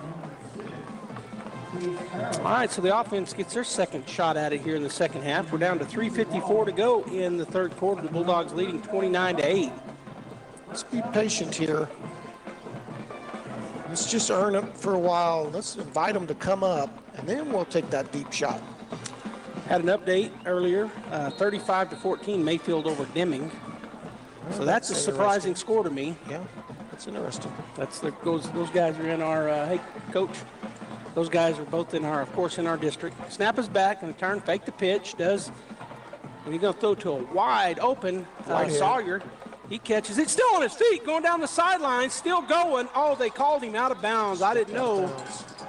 He did one of those things you quarterbacks say, hey, only one catch per throw, please, but he was able to pop it up, catch it himself, and then take off down the sideline. I tell you what, nothing was going to stop Sawyer right there except for the sideline. He ran through 2 arm tackles.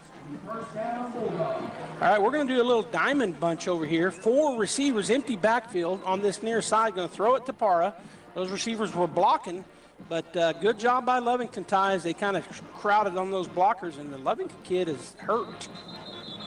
He's not moving. I hope he is okay. I think it's a cramp. They got his leg pitched up. Good. I hope, because the way he didn't move, it scared me. Because all the players got up and started waving for the sideline, but maybe it's just a cramp. I think that's he must have screeched. Kyler Reeves, who's been coming flying down making tackles, and he's playing both ways. Yeah. Looks like an updated score from Hobbs and Alamogordo. Hobbs is up 41-20 in the 4th quarter. Hobbs dropping it on Alamogordo.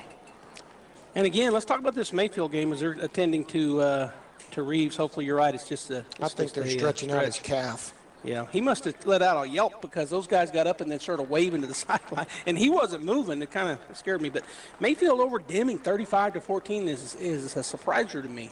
Yeah, matchups, you're never quite sure. You know, we're typically a spread, throw the ball team that can score quickly in the passing game. Mayfield's going to grind you out in the run game. Matchups, you know, those things are always factors when it comes to look at these scores. All right, so we've got trips to the left side. Kind of a tight end to the right side. 2 tight ends. Flex, snap is back, turn and pitch it. And go the other way with it. Parr gets around the corner. Lovington did a pretty good job coming across from the backside, and they're going to wrap him up after a pickup of about 6. Chase Terrell, again, was the first contact. Bryce kind of gets away from him, but it was held him up long enough for the rest of the cavalry to show up. But there's nobody making contact for 6 yards. So that brings up a 3rd down for the Bulldog offense, 3rd and 2 at the 29-yard line of Lovington. Bulldogs in the huddle, but just briefly. They break out of it with their normal standard offensive set. Slotting a wide out either side with Parr in the backfield. I think it's Parr. Going to turn, fake the pitch. Boy, he's got a man there wide open for a minute. Going to throw it back to the backside. Parr at the 10, the 5. He's going in, touchdown. Take the toss to Parr, then sprint out, then flip your hips real quick and throw the throw back to the running back. There was nobody home for Lovington. So the Bulldog get on the board again. It's now 35-8 with 2:43 to go here in the 3rd quarter. And we've seen that play. I think that's the first time this year. And remind me, I don't think we've seen him throw back this year. We attempted it. I think it was against Centennial. We tried to make that throw, and Centennial had it bottled up. Hodling going to catch the ball. He's looking to try to throw the ball. Now he stops and makes a man miss. He is going to toss it over the top, and it's broken up. There was an interesting play. All these plays that Coach Mppen does, Ty, makes the other forces the other district teams go, well, we got to prepare for that. Got to prepare. All right, I'm going to go ahead and take a break. We'll be back after this timeout from Wilbanks. Bulldogs lead 35-8. Wilbanks LLC and Wilbanks Trucking Services LLC has over 37 years of experience from 1987 to 2025 in the Permian Basin oil and gas industry.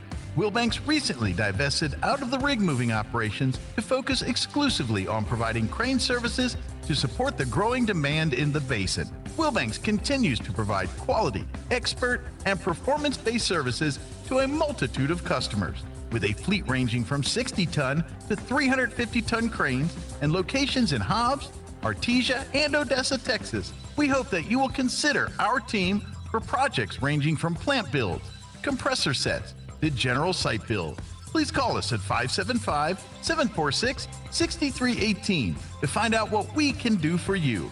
Wilbanks LLC, your regional expert in the crane world.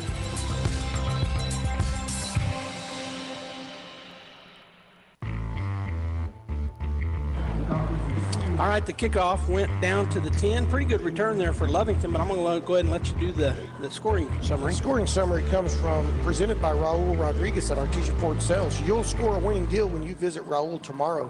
Be sure to ask about Artesia Ford's mobile service. It was a 4-play drive, 61 yards in total, 29-yard touchdown pass from Derek Warren to Bryce Parra. The 2-point conversion was no good. One of those fun looks and scramble around and try to throw it, and Lovington got it knocked down. All right, 35-8. And Lovington back on the field, trips to the wide side. Snap is back, going to be a straight quarterback run. And the Bulldogs stretch him out pretty good, but he's able to get around the corner. Campbell's going to have to chase him down and push him out of bounds. Big pickup there for number 9, Elijah Rivero.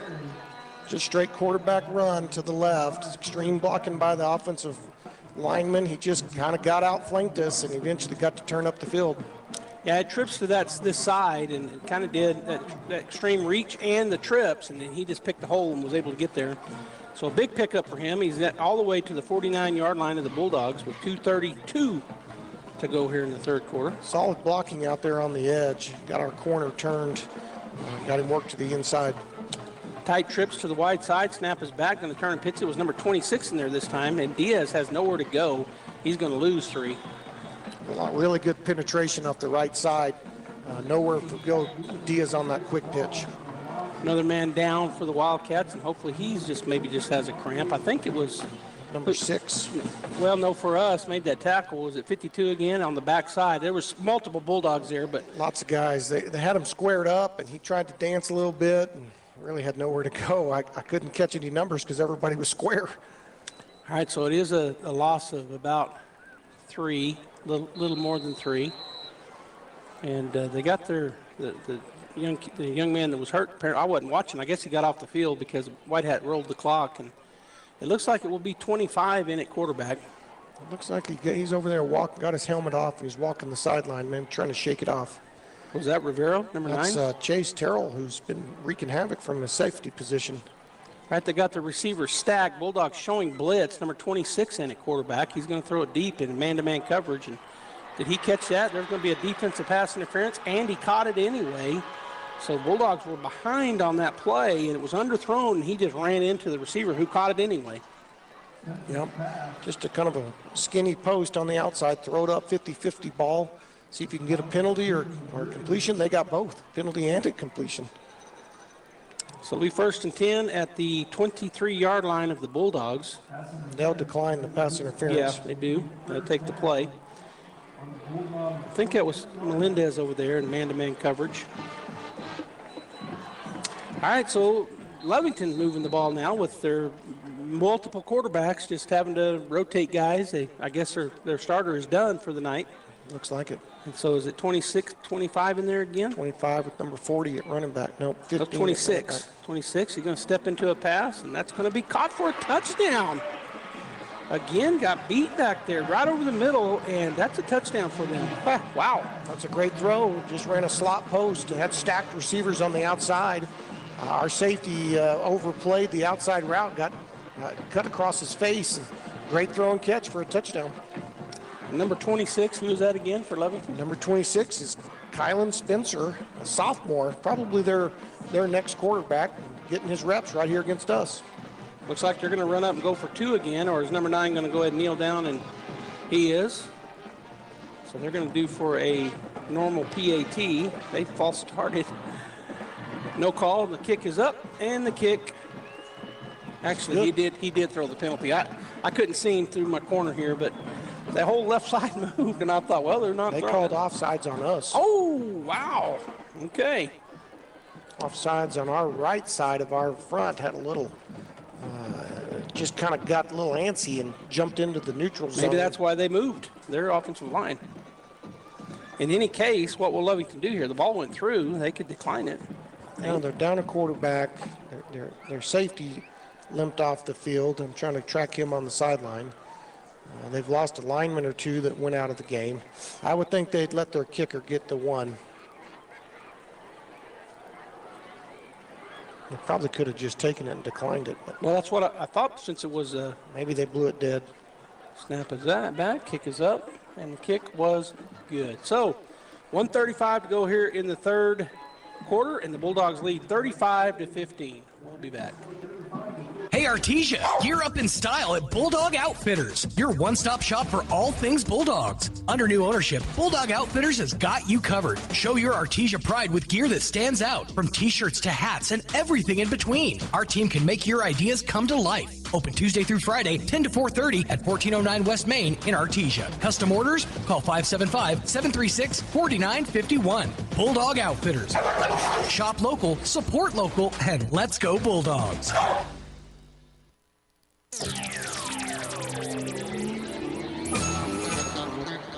All right, welcome back to the Bulldog Bowl. Our kickoff return team making their way out on the field. And Ty, you got that drive for the Lovington Wildcats. Lovington Wildcats took 4 plays, 74 yards, ended up with a 23-yard post route, a touchdown pass from Spencer to Madrid, and the kick was good. 2 kicks were good. We were just informed by our rules expert. We brought in from New York. He's sitting next to us. He told us any neutral zone infraction, whether offense or defense, is a dead ball. That's why they blew that first kick dead. And you can't decline it. Okay.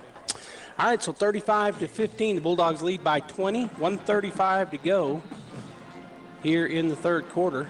And we'll see if they do. We're playing for the onside all the way here. They've been kicking it deep. Their kicker can bust it through the end zone every time. They got the normal 5 on each side look as he lined it up on the X. He will kick it deep, and that will go into the end zone. About 8 yards, 6-7 yards deep. So it'll be Bulldog first down at their own 20. I'll take a deep kick in the end zone over an onside every day of the week. Yeah, I will too. I like to see our kickoff return team get a chance to run the ball, but when they kick it onside, typically you don't have that happening. So might as well just get it at the 20 and start from there. It'll only be a couple more years and we'll start seeing those NFL rules on kickoff filter down to high school. You think so? I think so. With just the elevated athletes at kickers now who can kick it deeper, kind of forces some returns to make it more exciting. That's good for us. Yeah, real good for us. Yeah. All right, so it'll be 1st and 10 for the Bulldogs on the left hash going from the north to the south. The flag has been moving a little, so there's a little bit of a breeze, but really non-factor tonight here at the Bowl. We're going to bring a pop in play here. Going to turn and pitch it to him.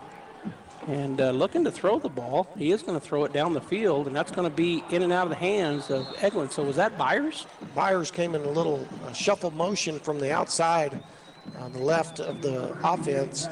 He was stacked out there behind Whitehead, and he shuffled in. They ran that backwards pass, a pitch to Jack, went behind Derek. Then he kept coming. He had some room to run. Out here, Trent was kind of slow playing and then tried to release. All right, so it falls incomplete. So there's another wrinkle that nobody's seen until just now. Going to bring in a max protect with Fuentes, and now number 8 will back off. Snap is back, going to turn and pitch it. Boy, and he just came in. Oh, he didn't make the tackle, though. He was there, but Pyro was able to slip through the tackle effort and pick up a couple. Yeah, our slot here, and that was Fuentes on this right side. He just didn't get flat enough with the kid coming off the edge. If he gets real flat off the snap, he can shield him, and Bryce is going to be able to get to the outside. But instead, that kid got inside into Jets to his advantage. He didn't block him. He probably would have got a block in the back if he'd have tried. 3rd down and 7. He actually got 3. Wide side to the left. We're in our A formation. Snap is back. Warren looking to that side. Oh my goodness. He just got it in the eye of the needle tie as number 8 looked like he was going to go the other direction with it. Instead, it's a first down Bulldogs. He hits Jack Byers in stride on the slant, but that free safety read that all the way. Just was a fraction late. The ball sneaks through, and Jack's able to make a huge catch and run. Yeah, that's Joaquin Vasquez, number 8, that I thought was going the other way, but instead, good throw, good catch, and first down Bulldogs out at their own 39-yard line. Again, the A formation look. Warren's going to change the play. Going to bring Jet way, that was Jet way out. Inside run. White. Yeah. Well, he's looking to throw the ball.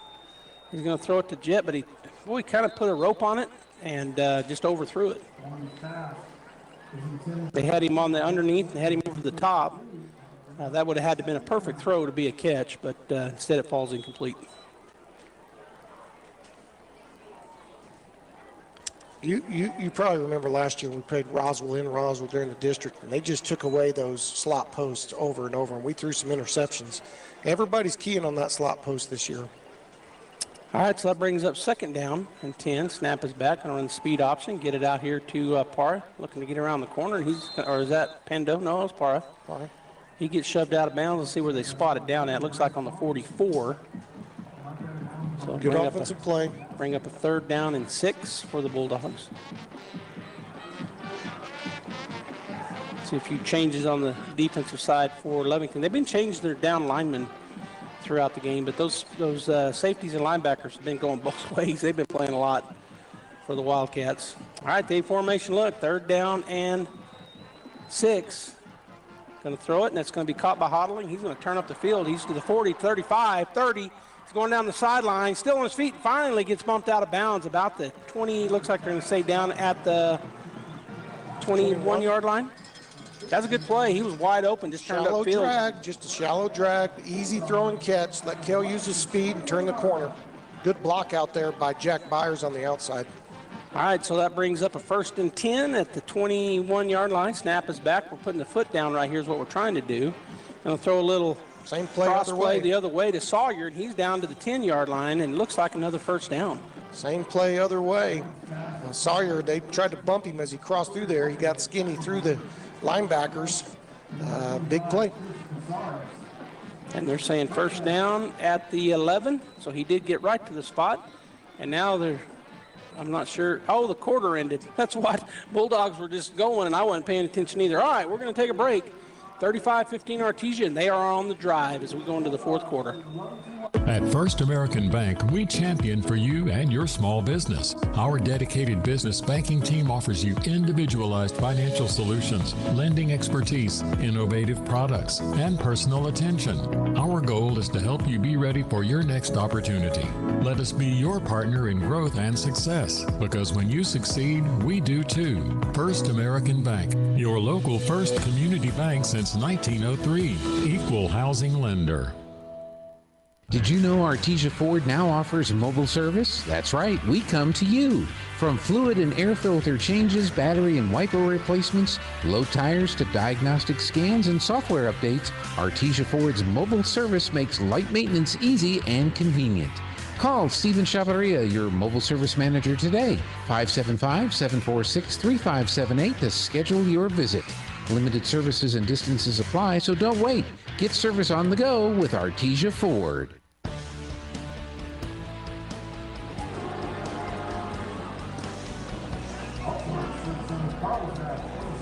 All right, we are back here at Bulldog Bowl. Joby Hodling and Ty Hodling, my younger brother, and we've had some 6A updates, and I've already forgot them. Josh showed me a score, and I forgot it. What was it? We still got Mayfield over Deming, 41-22 there in the 4th quarter, and we've got Hobbs, 47-26 over Alamogordo, also in the 4th quarter. All right, we're back to action here. Bulldogs have that A formation ball on the right hash going from the south to the north now. Snap is back. They're going to bring a bunch, going to turn and throw it. And diving effort over there, good effort, but unsuccessful wheeling it in. Was that Eglin? Yeah, it was Eglin. Just that deep comeback, about a 12-yard comeback on the sideline. Derek unleashed it through a rope. Trent couldn't quite get his head around quick enough. All right, brings up a 2nd down and 10. We saw this earlier. We're on the 11, so we can get a 1st down without scoring. 2nd down and 10. We're going to leave the slots and wideouts where they go. We got a running back in Parra in the backfield. Warren looks over the defense, brings Kale in motion. He's going to fake that, turn and pitch it to Parra. He gets to the corner, and he's going to be hard to stop, Ty, and he's going to go in for the touchdown, 11-yard run. Little smoke and mirrors with the quick motion by the slot. Came across, faked that pop, jet sweep, and then turned and pitched it to Bryce and let him use his speed to get to the end zone. 41-15 Artesia. First play of the 4th quarter results in a touchdown. Oh, I'm sorry, we had that out, or that comeback drop, but second play results in a touchdown as the Wildcats, I guess, have a player down somewhere, way over on the sideline, number 7 again. And maybe didn't he go out earlier? I think it's just cramping. Yeah. He's limping, but he's trying to walk it off. He's playing the whole game, all game, everywhere. Another one of their Mr. Everythings for Lovington. Yeah, Kyler Reeves. I was trying to find his name again. But they're going to help him walk around the end zone. So we'll see I guess the White Hat will let that happen before they. And the Bulldogs didn't have their tee anyway, so it's kind of working out, giving them a chance. They're not going to. Montoya jogged down and got it. And Holtz met him on the halfway out there on the hash. And now Holtz got the ball, got the tee ready. Corbin's getting his steps ready. They're walking the kid off the back of the end zone, waiting on the official to give them the go-ahead. Next week, we'll be back here at home, and I think it's, go ahead, what we got there? He's got a Carlsbad score. Carlsbad 34, Clovis 16, 4 minutes to go in the third quarter. Carlsbad having their way with Clovis. You know, Carlsbad has improved, obviously, since that first game, because we saw them, and, man, I thought they're going to have a tough year, but then they've been playing some good football. All right, we're on to do the PAT in a normal-looking way this time. And he still hadn't given the go-ahead. Now he finally does. Here we go. Everybody gets set. All right, so now we're looking for the snap. Great hold. Kick is up. Kick is good. Bulldogs go up 42-15 here in the fourth quarter. 11:51 to go. We'll be right back. Incredible in Artesia is open for business, ready to give you the hometown quality and customer service you know and love. Georgia and her team specialize in in-house design for quality custom business cards at a competitive price. From scanning to desktop publishing, if you need it, they can do it. On Main Street across from the Derek Floor statue in downtown Artesia.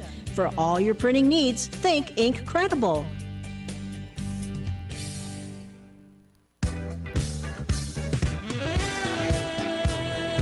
This touchdown summary presented by Raul Rodriguez at Artesia Ford Sales. You will score a winning deal when you visit with Raul tomorrow. And be sure and ask about Artesia Ford's mobile service. That was an 8-play drive, 80 yards. There was an 11-yard touchdown run by Bryce Parra. Snap, Leighton Whitmire. Holt Crawford on the hold. Corbin Dominguez, kick was good. All right, 42-15, 11:51 to go as Corbin sets it up at midfield on the X, or at the 40-yard line, sorry, on the X, in the middle of the field as he'll take his steps off. 11:51, I think I already said it. Here's the kick. He's going to just line drive it right up the middle. It's going to go off of number 40 into the end zone, so it will be a touchback. As he just hit that like a line drive on the baseball field, and it went right into his chest and backwards. Yeah, he belted that ball. I mean, that was a rocket off the foot. That reminded me of a pull down the third baseline by somebody who knows how to hit hard. But luckily for Lovington, it didn't go. Shot. Yeah, it didn't go up in the air and bounce around. It just kind of went straight through, almost straight through him. Just hit his left shoulder pad and went straight through. Yeah. Into the end zone. So it's a touchback. And so it looks like 26 will be the quarterback. And you're gonna have to tell me his name again.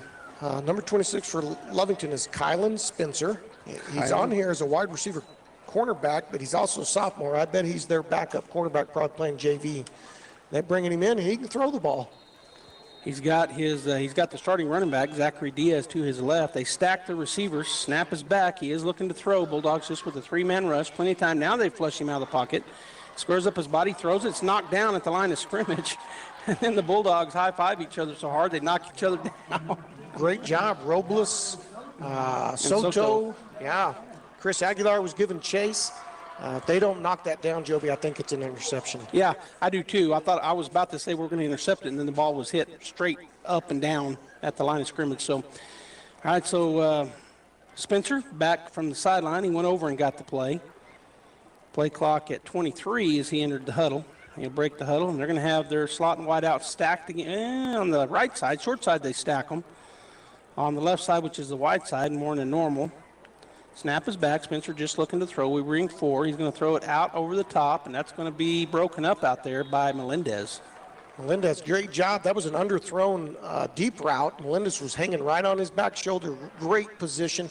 Comes right through that ball. It's kind of a 50-50 ball, and it gets knocked down by both receiver and corner. And then Julian gave him a little, let's say, a love tap to make sure that he didn't have the ball, and went ahead and seated him on the field. And that time he got his head around, and that's been the difference on a couple of plays for Melendez. But that time had his head around, he saw the ball coming, and was able to do what you said. All right, so that brings up a 3rd down and 10 as Spencer once again comes from the sideline with the play from the coach. Let's wear out the quarterback, running him in and across the field every play, but in between games. That makes no sense to me. All right. Slotting wide out either side. Diaz to the left. Spencer in the backfield is going to bring a man in motion to the left. And that's going to put 3 receivers on that side. Snap is back.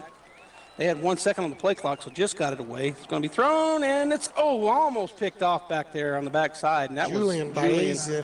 He came up to make the tackle, and then he realized it was going to be a high throw, so he was a little late into his jump, and the ball got through before he could get his hands on it. Yeah, I think he touched it, but you're right. Yeah. But it was just through his fingertips. So that's going to bring up a 4th down for the Wildcats, and they'll set up, it appears they'll set up in a punt formation. Joby, I'm calling a punt return for a touchdown here. Okay, I like it. Calling the shot. All right, so we've got Campbell and Edel back there. Snapped it. I wasn't sure it was him. That's why I was trying to get his number. And Edel, he called a fair catch, but then lets it bounce. So Lovington will down it. That was a short punt. Yeah. They lost their nerve right at the last second. Which Edel, you don't say that much about Edel losing his nerve. He came up like he was going to get it. Well, he called a fair catch, and then the ball kind of just dropped out there to his right and in front of him. Kind of a knuckleball. Yeah, it took a weird, because I think he was going to catch it with that fair catch, but it had a weird shake on it. All right, so 1st and 10 for the Bulldogs offense at the 43-yard line on their side of things. Slotting wide out either side. Warren takes a look over everybody. Snap back, going to turn, hand it off. Parr skips inside, makes a man miss, spins away from another tackle. He's going to drive down and pick up 12. Lovington's had to make some changes, I think, with some of their injuries, and they've got a different kid playing that downhill safety. They brought in number 3. I don't know that I've seen him in the game. I could have just been missing it.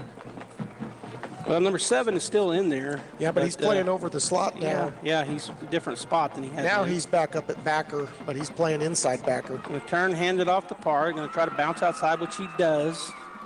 But Lovington had it stretched out. He probably could have cut back and didn't realize it. He's only going to pick up 1 on it. It'd be 2nd and 9. Rice is very elusive, and then he could turn that corner at any point. But Lovington did a pretty good job there, stringing it out. Pick up of 1. This time, Warren goes over to the sideline to get the play. He's back in the huddle now. So slotting wide out either side. Short side is to the far side. Wide side to the near side. They're on the right hash. Going from the south to the north are the Artesia Bulldogs. Warren takes a snap, going to turn, fake the pitch, rolls out to his left, throws it on the underneath route. It's caught, and I think that's Whitehead. Another good throw and catch from Derek to Sawyer. Those guys work. People don't understand how much time a quarterback in a slot has to spend throwing the ball every day after practice, in the summer, in the spring. Sawyer and Derek have just worked and worked and worked. Yeah, and really it's all the receivers, but you're exactly right. And one of the things that the Artesia program is blessed with is quarterbacks coming up through and their receivers, all of them want to do it. And they do. They work and work and work. Almost automatic. Snap is back, going to turn, hand it to Whitehead. On the counter. He's to the 30, cuts back inside, 25, and he's finally brought down there. Good open field tackle by number 6. May even have been a touchdown saving tackle. Good run. We've run that play a couple times now where we fake that deep toss to Bryce and come back underneath with the counter. It's a forward pass because Derek tosses it to the slot coming back through, which was Whitehead. And then Sawyer gave him the old dead leg. He stemmed him from the outside, looked like he was going to try to outrun him, and then just cut on a dime back inside. Kid came up grasping air, and then the next level had to get Sawyer. And that was Chase Terrell that had kind of coming from the backside and was able to make a good open field tackle. I don't know who it was that Sawyer just flat cut past, but it was a great move. We're uncovered out here, Ty. They finally recognize it. Snap is back. He looks to the right side. Now he's going to pump and go, and that should be a touchdown, and it is on the right side. Easy throw and catch. We've thrown that hitch a couple times. Now, fake the hitch, go right over the top. So the Bulldogs score with 9:43 to go. The score now 48-15, and I think that was Byers, but I'm not 100%. I think that was Trent. Was it Trent? Trent plays that right side, plays that Z receiver. They typically switch. They don't switch I wasn't much. watching real close, but I would imagine that was Trent. It was probably Eglin. And so he scores on a nice stop and go. Great throw. Snap is back, hold is down, the kick is up, and the kick is good. 49-15 Artesia with 9:43 to go here in the ball game. We'll take a break and be back. Mac Energy Corporation is working to develop today's energy with tomorrow's technology. Technological advancements in recent years have presented new possibilities for exploration. Mac Energy strives to use these advances and stay abreast of innovative technology to ensure that our company is a forerunner in the quest for energy in the years to come. More importantly, Mac Energy Corporation is committed to being an advocate of the communities around us as we focus on youth, education, and innovative projects that address local issues. To learn more about Mac Energy, our affiliates, and our commitment to our youth and community, visit us at mec.com.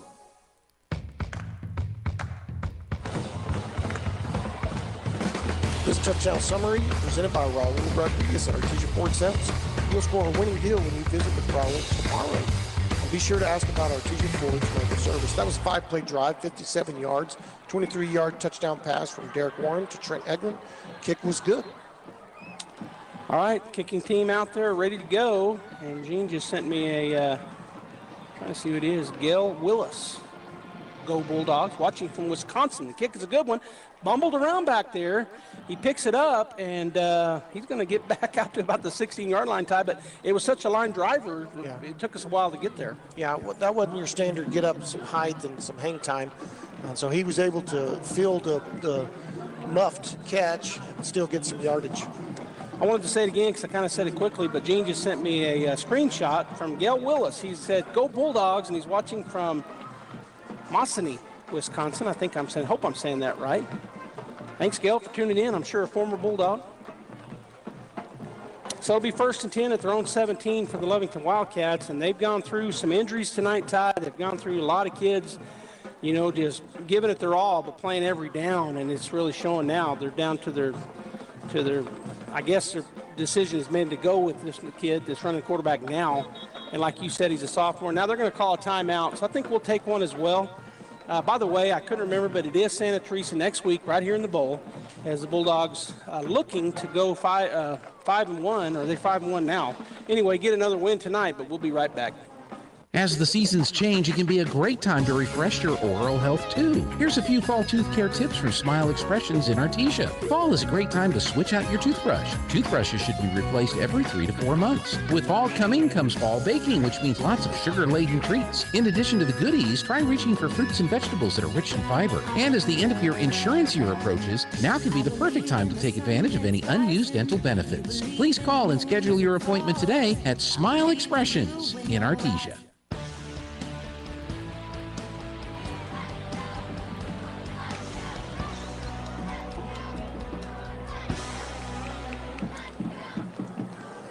All right, we're back here being up 1st and 10 after that kickoff by the Bulldogs. They've got a trips to the right. Snap is back. It's number 8 at quarterback now. He pitches it back. They're going to try the throwback. Bulldogs were not fooled. Staying back there deep for the Bulldogs was the safety. Oh, and then he gets it in anyway, if that's a catch, and I think they're going to say it was. Well, you tip your hat to them. I mean, sometimes just good defense is beat by better offense. That was just a great throw and catch. Little gadget play. Snapped it to the running back, who pitched it to the other running back, who sprinted to the right, looked to do the throwback. We had it covered. He took off down the field, made a nice throw, made a nice catch. Tip your hat. We do have some different guys in there in a couple of positions. I saw a couple of numbers I didn't recognize. That's I think. Good. Hopefully we're getting some subs in there. Yeah, so with 9:26. Looks like our nose tackle is number 67. Brandon Baeza. We can get some guys to work.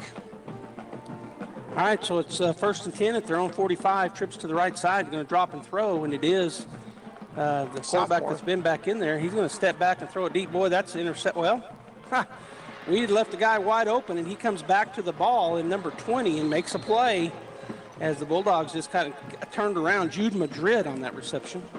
Yeah, we've got a few guys in the secondary, some subs. With number 34 is in there. That is Colt Majeko. We've also got let's see here, down here, 36. Who's 36? That's Javen Arredondo playing left corner. So got a few subs in there. 44 is in there at linebacker. I don't think he's been in. Yeah, Diego's. Diego been in there the whole time? Yeah. Okay. Just hadn't called his, or I don't remember calling his name. Diego's one of those guys who's making plays. He's making plays everywhere. He's just in every tackle. He's in everything. All right, trips to the left side, which is the wide side. Going to drop and throw it over there to a comeback. It's caught, but the Bulldog's right there. He's going to pick up about 2. That's one of those little jailbreak screens by the wideout. He went 3 yards down the field and then came back to the football, and they released a lineman to get downfield. Diego, matter of fact, was right there. Made the play. Hit him as soon as he caught it. All right, so it'll bring up a 2nd down and 8 for the Wildcats at the Bulldogs' 28-yard line. Clock continues to run. Looks like Dominguez is in at linebacker. Corbin playing on the inside backer. Edale's still in there, and I think that's Dalen Pacheco still in there as well. Corbin's getting some linebacker time as an inside backer. Down to 17 seconds on the play clock before they break the huddle. And it will be Kylan Spencer back there at the quarterback position. Corbin's sneaking up like he's going to come, and he does blitz. Bring 4, going to throw the deep route again, and is that caught? He caught it. Yep, little back shoulder, not exactly a back shoulder, maybe just a underthrown fade, but number 8 read it well, came back to the football. Yeah, it was definitely underthrown, and he did come back, and Melendez out there again didn't get his head turned around quick enough to realize it was underthrown, and so he was able to make that catch kind of just laying down, trying to come back to it, and he made the catch. So it's 1st down and goal at the Bulldogs' 6-yard line. Clock is clicking. 7:33 and counting, 23 seconds. These plays are just invaluable for our subs to get reps at varsity games. A lot of these boys are going to be starting next year. Bulldogs in a man-to-man coverage, stacked up on the line of scrimmage. Snap is back. Bulldogs going to bring some pressure. It's going to be thrown behind. Well, actually, I see the receiver behind. He tried to get it to number 20, sneak it in there, but it's incomplete. Lovington ran a triple rub there. They ran the sprint out to the right and tried to get a pick off of the guy who went in motion, but Diego Morales ran underneath that pick. And then they ran a crossing route right across the goal line, trying to pick off linebackers. No, it didn't work. Bad throw, and coverage was tight. So that brings up a 2nd and goal at the 6-yard line as Spencer comes in from the sideline with the play. Those pick plays are pretty common down on the goal line. They're going to go trips to the wide side, which is the near side to us here in the press box. Spencer has his running back Diaz to his left. Bulldogs stack it up there in a goal line defense. Going to throw the you're kidding me. He caught it, too. He caught it, but I think he was out of bounds. No, he was in bounds. So they got the pass interference again on Melendez, but he caught it, so they'll wave that off. Touchdown, Lovington. Just the old goal line fade route. Throw up a 50-50 ball, see if your guy comes down with it. All right, so touchdown. They'll wave off. Well, they're still talking about it. Maybe it's offensive. Could be offensive. It's on the far side from us. On the offense's left. That's on the. It's on us. The east side of the field. That's the furthest away from us. Couldn't really tell. It's pass interference on the defense, so it'll be waved off, and they'll line up. We'll see if they go for 2 again or if they go for 1. 49-21, the score. Elijah Rivero is the guy that's been holding it or running the play when they've snapped it directly to him up in the quarterback position. Looks like he's going to do it again. Well, we got nobody on the right side. Snap is back, and there's nobody on the right side. The left side for Lovington, he goes in 10 yards away from anybody. We had 2 guys over there. Everybody else was on the offense's right side, the kicking team on the right side, on our defensive left side. So that was an easy call. He just looked, started counting kids, and walked into the end zone. 49-23, 7:10 to go. We'll be right back. It's always best from Mppen. Big O's Mppen. Lowest tire price guaranteed. He's the man that you go to see. It's Mppen. Now during Big O's Labor Day sale, get $80 to $120 instant savings on 4 select in-stock tires with installation purchase. Plus, 0 interest if paid in full within 12 or 6 months. Big O Tires, the team you trust.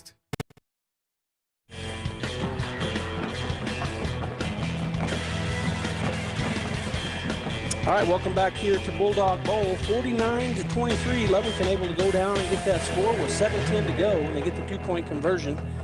And so Ty will give you that recap of Lovington's drive. 6 plays, 83 yards, 6-yard touchdown pass from Spencer to Reeves. 2-point conversion was good. All right, so they'll line it up Did we have a penalty, too? Yeah, I guess they put it on the kickoff. Yeah, yeah, so 10-yard pass interference in the end zone is marked up on the kickoff. Okay, so they're putting it on the 50 in the middle of the field. Likely, one would think it would be an onside kick right here, down by as many as they are, but we'll see. They're going to put 6 guys over here. Well, now they're going to swap, so they will keep. I guess they kind of had to. They had the ball. Well, no, now they're going to put 6 on the left side. Yeah, it looks like they're going to kick to the wide side or the left side. Us. Yeah, left side, opposite us. Ball's in the middle on the 50. Here comes the kick. It is a high chopper, and they got it, Ty. They got it. They got it, and he just ran straight to it. Bulldogs over there, none of them went to the ball. So an easy play. We had a guy just about a yard off the hash, and then a wide end, a tackle over there on the wide side. And then our end, off the line of scrimmage, he was back at least 7 to 8 yards, so he would have had to attack that thing. Really just outnumbered. Yeah, they put 6 over there, and I thought you couldn't do that depending on where you kicked it from. I think you can have 4. Only if you are on a hash, and I think that's what Coach Moppen's out there saying, and the referees are talking about it. Let's hope that's the case, because that was a pretty easy onside kick. It looked like we were outnumbered. Well, we were outnumbered. Outmanned. Yeah. It was a great kick. We need to respect this kicker. This kid's a special kicker. He kicked that perfectly. Well, that's another question I have. I didn't think you could kick it like he kicked it anymore. Josh, what do you say? I thought the new rule was you couldn't kick it into the ground like that. That's what he did. That's what Coach Mppen is arguing. And they're not going to say anything about it. And I'll let you tell us here in just a minute, Josh, if I understood you right on that last time we talked about it, which I believe was our last time in the bowl. Lovington got a chance here. Short field. 49-23. Their new quarterback, Spencer, has done pretty well. Where's number 26, sophomore? Brings a man in motion across. They're going to have trips on this right side in the wide side of the field. Snap is back, going to look to this way. He's going to throw it up in the, boy, he's got a man. What happened right there? Nobody there, and that's going to go out the back of the end zone. It'll be Bulldog football. That's a touchback as he caught it, and then it goes out of the back of the end zone. They call it a catch or an incomplete. They were running down there saying it was a catch. And he caught it. He made a football move. He definitely made a football. I heard somebody down the left of me say that. He made a football move because he tried to run. He was running. And I don't know if that's the rule at the high school. Looks like touchback. It's a touchback. It is a touchback, so it is the rule at the high school level. The Bulldogs will get it on their own 20. So he fumbled it through the end zone, and we got a Bulldog player down. 2 safeties ran into each other, which may have been the cause of that fumble. That's Julian Baeza. Is that Julian or is that number 30? Number 30. Number 30, okay. That's Braden Franklin, one of our juniors. Plays in the secondary, 5'7", 130-pounder. Him and our other, I think, Colt ran into each other. So we will have a new quarterback. I was looking, make sure I had him right. So Lucas Atkins is going to be in there at quarterback. It is illegal, right? Well, that's what Coach was arguing. We're talking to Josh up here, our statistician, but he's also an official. That was definitely a kick straight in the ground, which is a fantastic kick, but they've made it illegal now because it gives you that high bounce. Going to run the speed option. Get it out here, and who is that? Is that whoa, there was a face mask, I thought. Yeah, they saw it. The guy that I thought would see it didn't, but the guy in the back did. Lucas Atkins has come in at quarterback. Right. I think that was Ray Kano at the running back. They ran the speed option here to the left side. Lucas did a good job delivering it, but again, here come that free safety screaming down there. Might have grabbed Ray by the face mask. Looked like his head got jerked around, and the back judge come flying forward with it. Yeah. So I'm not sure what that. It could be a hold. Could be. I'm pretty sure it's a face mask. Away. Yeah, it's a personal foul face mask. I mean, that was the call. It's just the guy I thought would call it didn't see it, which I don't know how because he was right there looking at it. But the guy the furthest man away saw it, and he threw the flag. I saw it from here. I'm the furthest guy away, me and you. You saw his head get ripped around. Yeah. They did see it. So back judge saw it. Yeah. All right, so Atkins back in there. Come over and talk to Coach Mppen for just a second. We're down to 16 on the play clock. Slot and a wide out either side. We got all new guys, and we'll try to get you numbers as we play. I think the whole offensive line is new as well. Snap is back. He's going to do a delayed run, and boy, just get buried there by number 60 in the backfield. 60 for Lovington came inside the tackles block. That's Jaden Garcia. Jaden Garcia from Lovington just smothered Ray in the backfield. Got inside our tackle there and made the play. All right, so it's going to be a 3-yard loss. Holt Crawford's in at the wideout position. Number 51 is playing offensive line. That is Justin Molina. We'll get some more guys as we get their shoulders turned. Second down and 13. Atkins going to roll away from and then he gets hit right as he released the ball. Did they call him that a fumble? Okay, incomplete pass. His arm looked to me to be going forward, and the wide hat said it was. Coming off the wide side was Joaquin Vasquez. He blitzed off the wide side. Lucas kind of rolled from him, but couldn't quite get his arm going. 71 and 61 offensive linemen. 71 is Diego Molina, and 61 is Miguel Madrid. Miguel's a junior. Diego's a junior. Looks like 85 may be a wideout. You got an 85 on there. I see 85 is Jaden Fernandez, one of our juniors. And then 84 also. 84, that's Jordan Richardson, another junior. All right, so Atkins looking for the ball. Snap is back. They bring it out the corner. Connell steps into it. Long throw down the field. A little bit too long, and it goes incomplete. Good effort back there by a Lovington kid, but couldn't bring it down. A little double post for Lucas. Kind of threw it between the two, the slot and the wide out. We had a guy that it was going to have to be a really good throw to get it in there, but both our slot and wide out had a chance at it. Just a deeper, too deep. Lucas flashed his arm there. Got another shout out here. Patty Simkus King. Go Bulldogs, cheering from Knoxville, Tennessee. Mr. King, who was an assistant choir director from 2004 to 2008, says go Bulldogs. So another shout out there, out on the. Got our punt team on the field, but sometimes when you've subbed in your offense and then you go to punt, it's your starters. Every now and then your guys are on the sideline not paying attention. All right, so the timeout will take us 1-2. We'll be right back.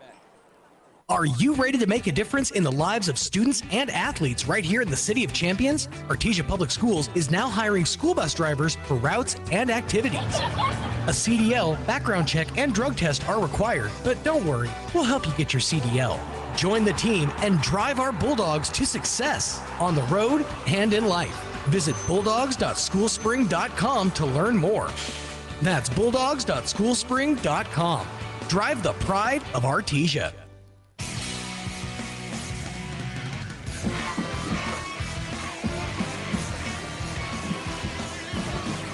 Welcome back to Bulldog Bowl. 5:47 to go in the ball game. The Bulldogs kind of have it in hand, but I've seen stranger things, I guess. But 49-23, and the Bulldogs were on to punt.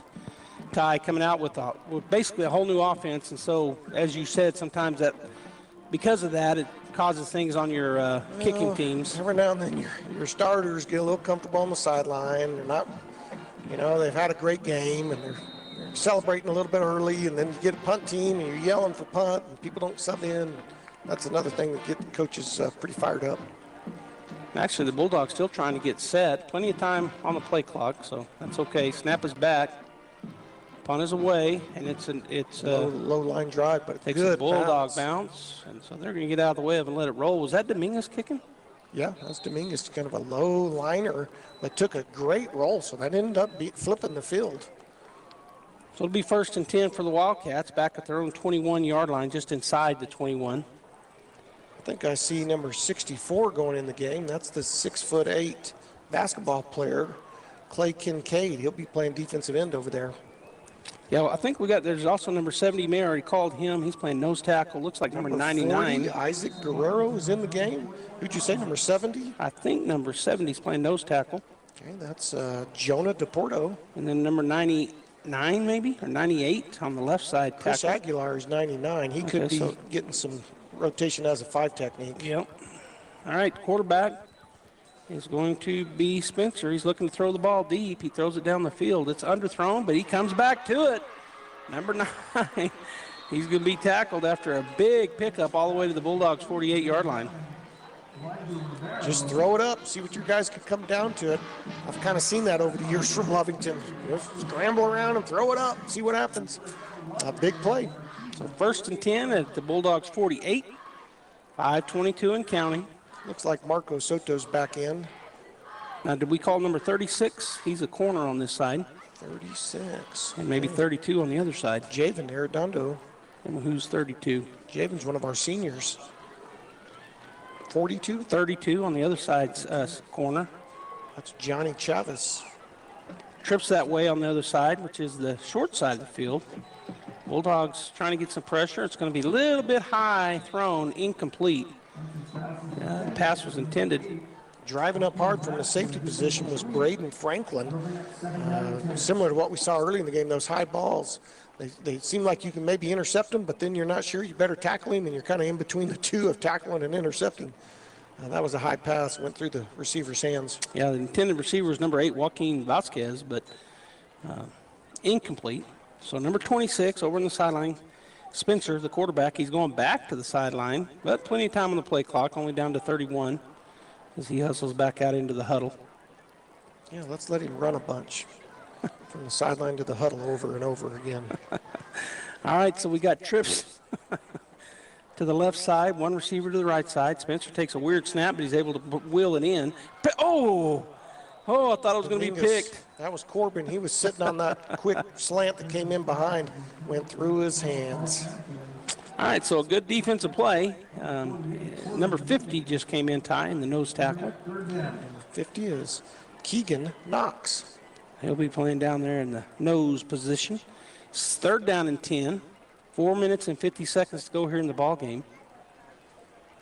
As the quarterback, Spencer, was over talking again to the coach. Now he's in the huddle.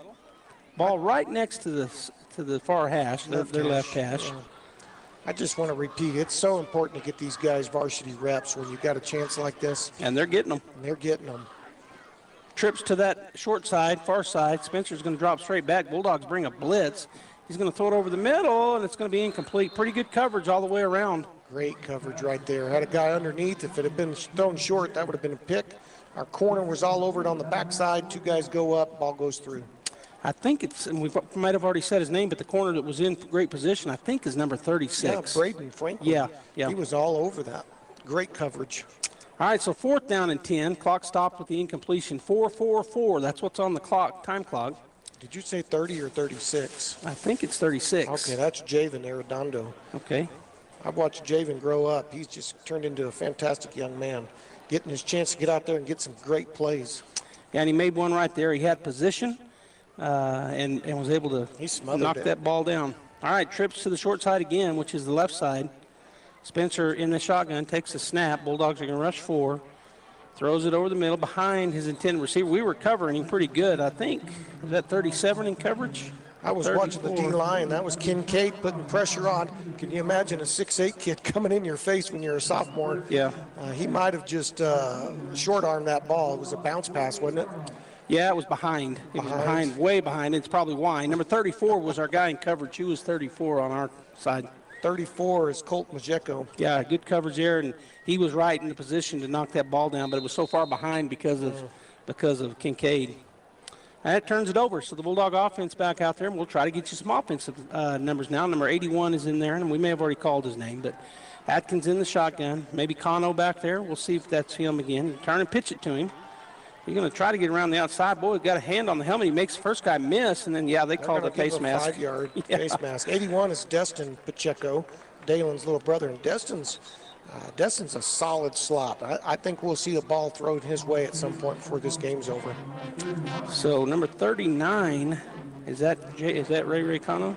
39 was the running back? I thought he was. Maybe not. Estevan Peralta, yeah, it has him as a running back, so maybe that was Estevan Peralta, junior.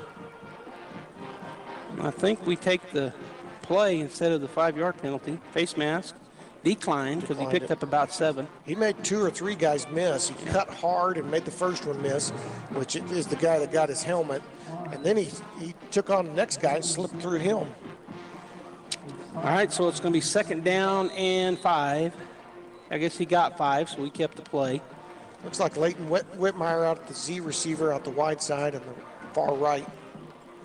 Atkins takes a snap, turns, fakes a handoff, going to throw a little underneath screen to number 80. He makes people miss. It didn't look like he was going to go anywhere, Ty, and he ends up picking up about 12 yards. That's George Blackburn. Robert is how I knew George back in the day, but he is quick and slippery. He plays a lot of special teams for us. He's getting his chance to play out there at the X receiver. Made the most of that. Yeah, he was surrounded by white jerseys, and he just kind of just split them, went right through them. The first two guys he saw were defensive linemen. Yeah. And so he said, no, thank you. And he got up the field, avoided those two big kids, and then ran through some arm tackles later. All right, trips to the right side, which is the wide side, ball on the left hash. Atkins takes a snap, going to run the speed option, pitch it out here, and get into the 30, and just lower his shoulder and bulling forward down to about the 28, and let's see who that running back was. There's a great block on the outside by Holt Crawford. He took that corner and drove him to the sideline and made a lane for our running back. That's Cano in there, 26, and just a good run after a good lane made there, as you pointed out.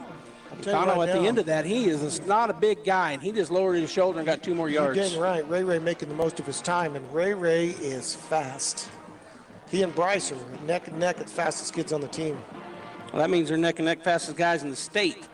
All right, Atkins rolling out to his right. He's looking deep. Now he's going to throw it a comeback, and it's going to be incomplete. See who the intended receiver out there was. Yeah, Lucas needed to unleash that about 3 or 4 steps before he did. The deep out broke. If he throws that on time and hits him in stride, we're going to turn up the sideline. He was open, but he went about 4 steps too far. I think it was number 81, Ty, the intended receiver. 81, okay. I think so.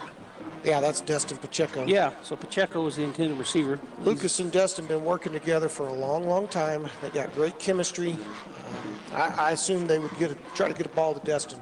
And that was the effort right there. He's not uncovered, but way off of him. Snap is back, going to turn and pitch it, and I think that's Cano. Nope, that's 39.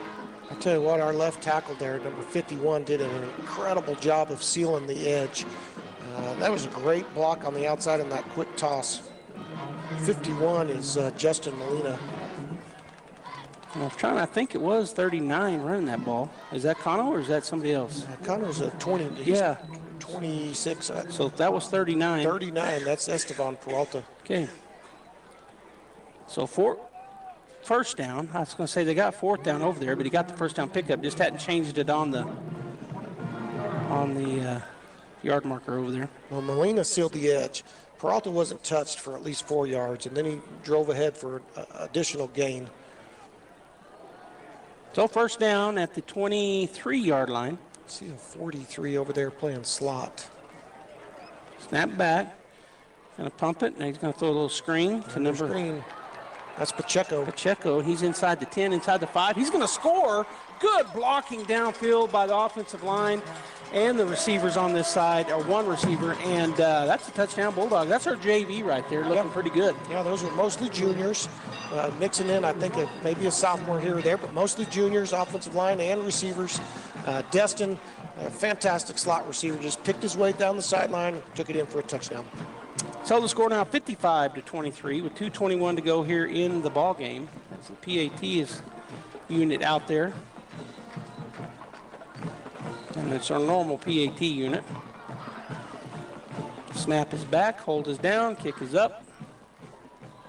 And the kick was good. So with 2:21 to go, 56-23 Bulldogs. We'll be right back. Looking to buy or sell a home in Artesia? Trust the team that knows this town best. Lois Oliver Real Estate.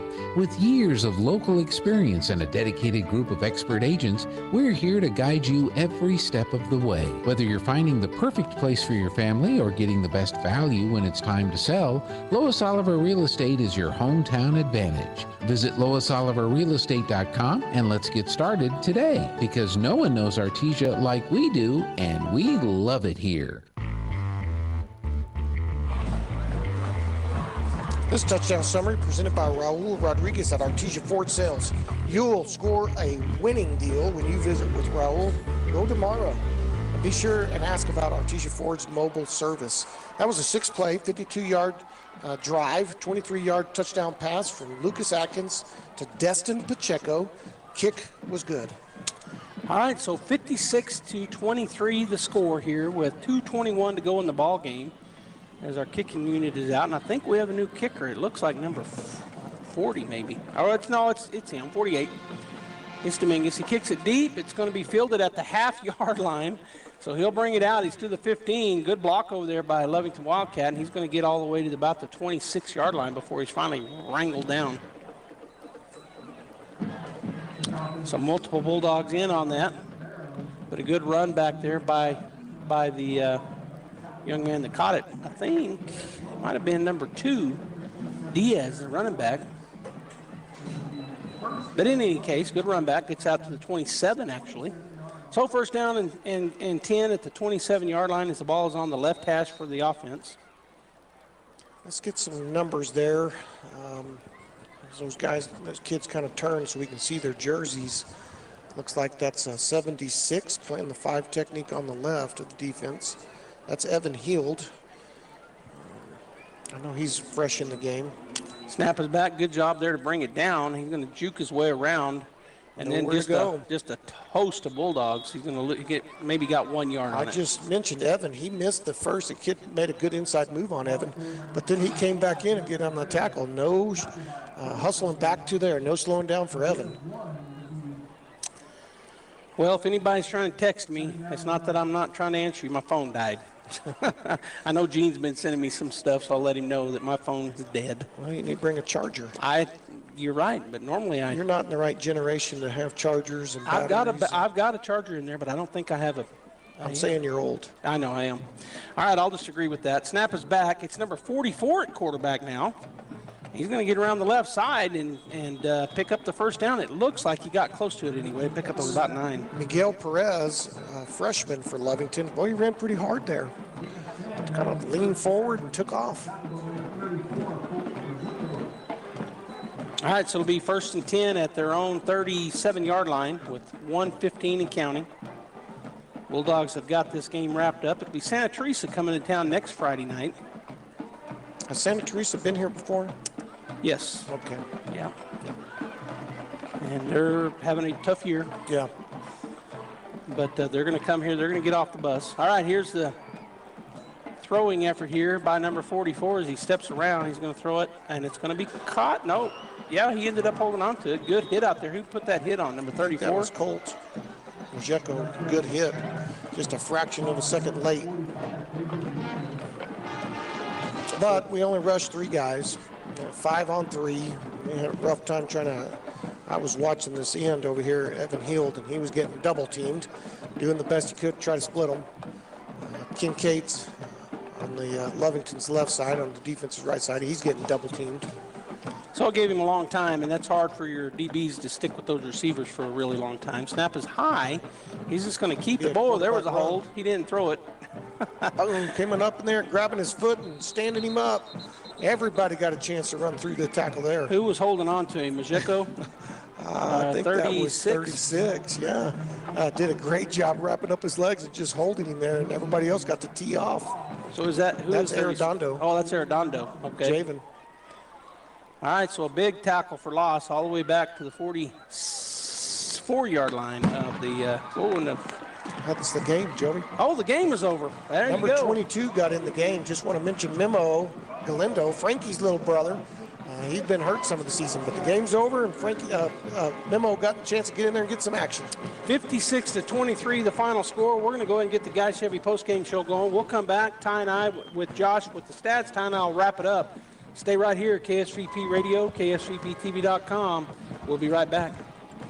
It's everyone's favorite time of the year. That's right, it's Chevy Truck Month at Guy Chevrolet Company in Artesia. There's nothing like that slight chill in the morning air and walking out to your dream truck sitting in the driveway. During Truck Month, Chevrolet and GM Financial are offering 2.9% APR for up to 72 months on all 2025 Silverado 1500 models. Our team of professionals are ready to help you become the envy of your neighbors. So come see us on the corner 1st and Main in Artesia or buy online at GuyChevy.com. For qualified buyers only, offer ends September 30th, 2025. What does it mean for a roofing contractor to have heart?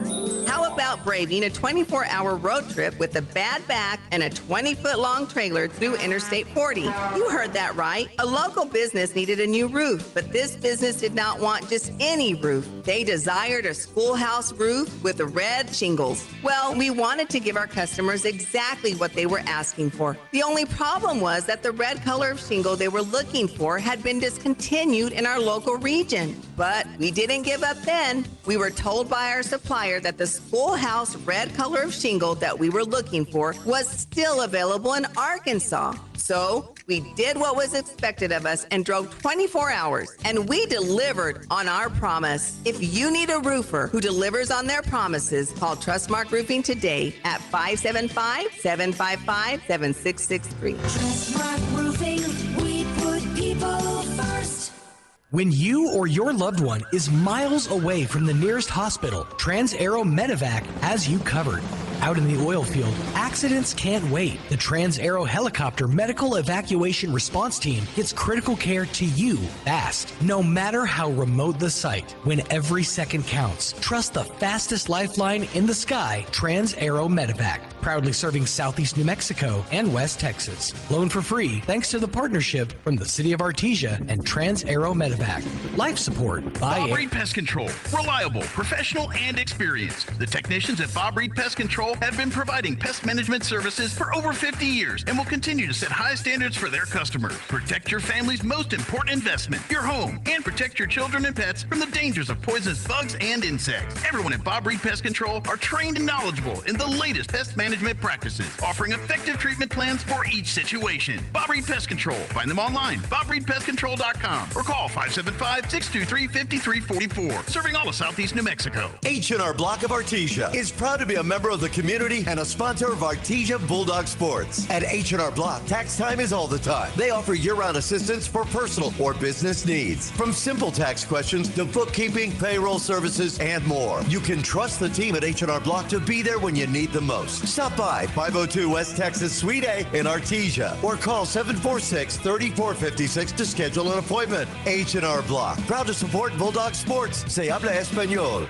Looking for power, performance, and a whole lot of game day style? Come to Major Supply, your one-stop shop for industrial goods and outdoor gear. With the brands you trust, Milwaukee, Rigid, and much more. Built for the job site and tough enough for any task. And when the work's done, gear up for game day with team apparel, sunglasses, and all the sporting equipment you need to play hard and cheer harder. Tools, threads, and everything in between. Stop by today at 1808 South 1st in Artesia or check them out online at MajorSupplyLLC.com. Attention high school students and parents. Now is the time to make your plans to come visit the most affordable university in the Southwest, Eastern New Mexico University.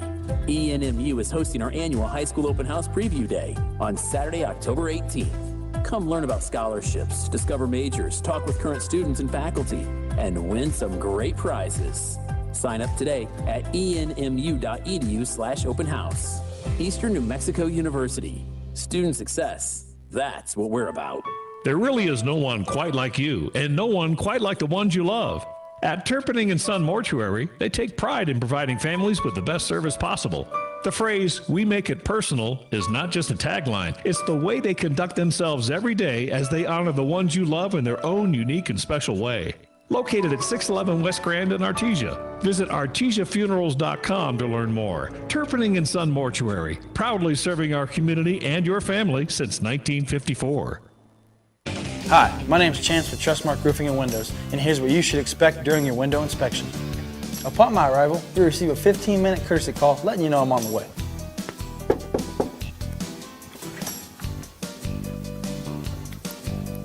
Once I'm in your home, I'm going to be checking for moisture indication, functionality, and any kind of energy efficiency improvements to the inside and outside of your home.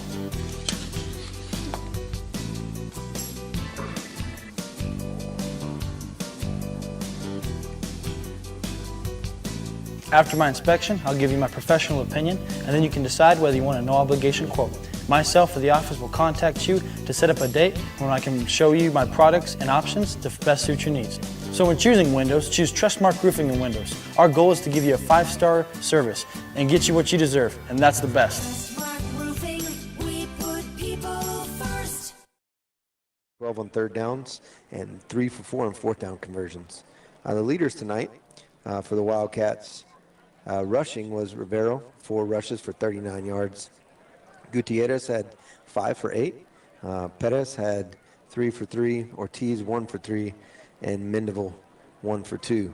Passing, Spencer was 8 for 16 for 169 yards and 2 touchdowns. Gutierrez was 8 for 20, 76 yards, 1 touchdown, 2 interceptions. And then Perez was 2 for 2 for 42 yards. Leading the way receiving was Madrid, 4 receptions for 108 yards and a touchdown. Terrell had 1 reception for 47 yards. Rivero, 4 for 39 and a touchdown. Vasquez, 3 for 30 and a touchdown. Spencer, 1 for 28, and Munoz, 1 for 14. The stat leaders tonight for the Bulldogs, rushing, Parra had 21 rushes for 153 yards, 2 touchdowns, and 1 fumble. Pondo had 3 for 18. Warren had 4 for 14. Peralta had 2 for 10. Ray Cano had 3 rushes for 2 yards. And then Byers 1 for -3. Passing, Derek Warren, 19 completions, 30 attempts for 251 yards, 4 touchdowns.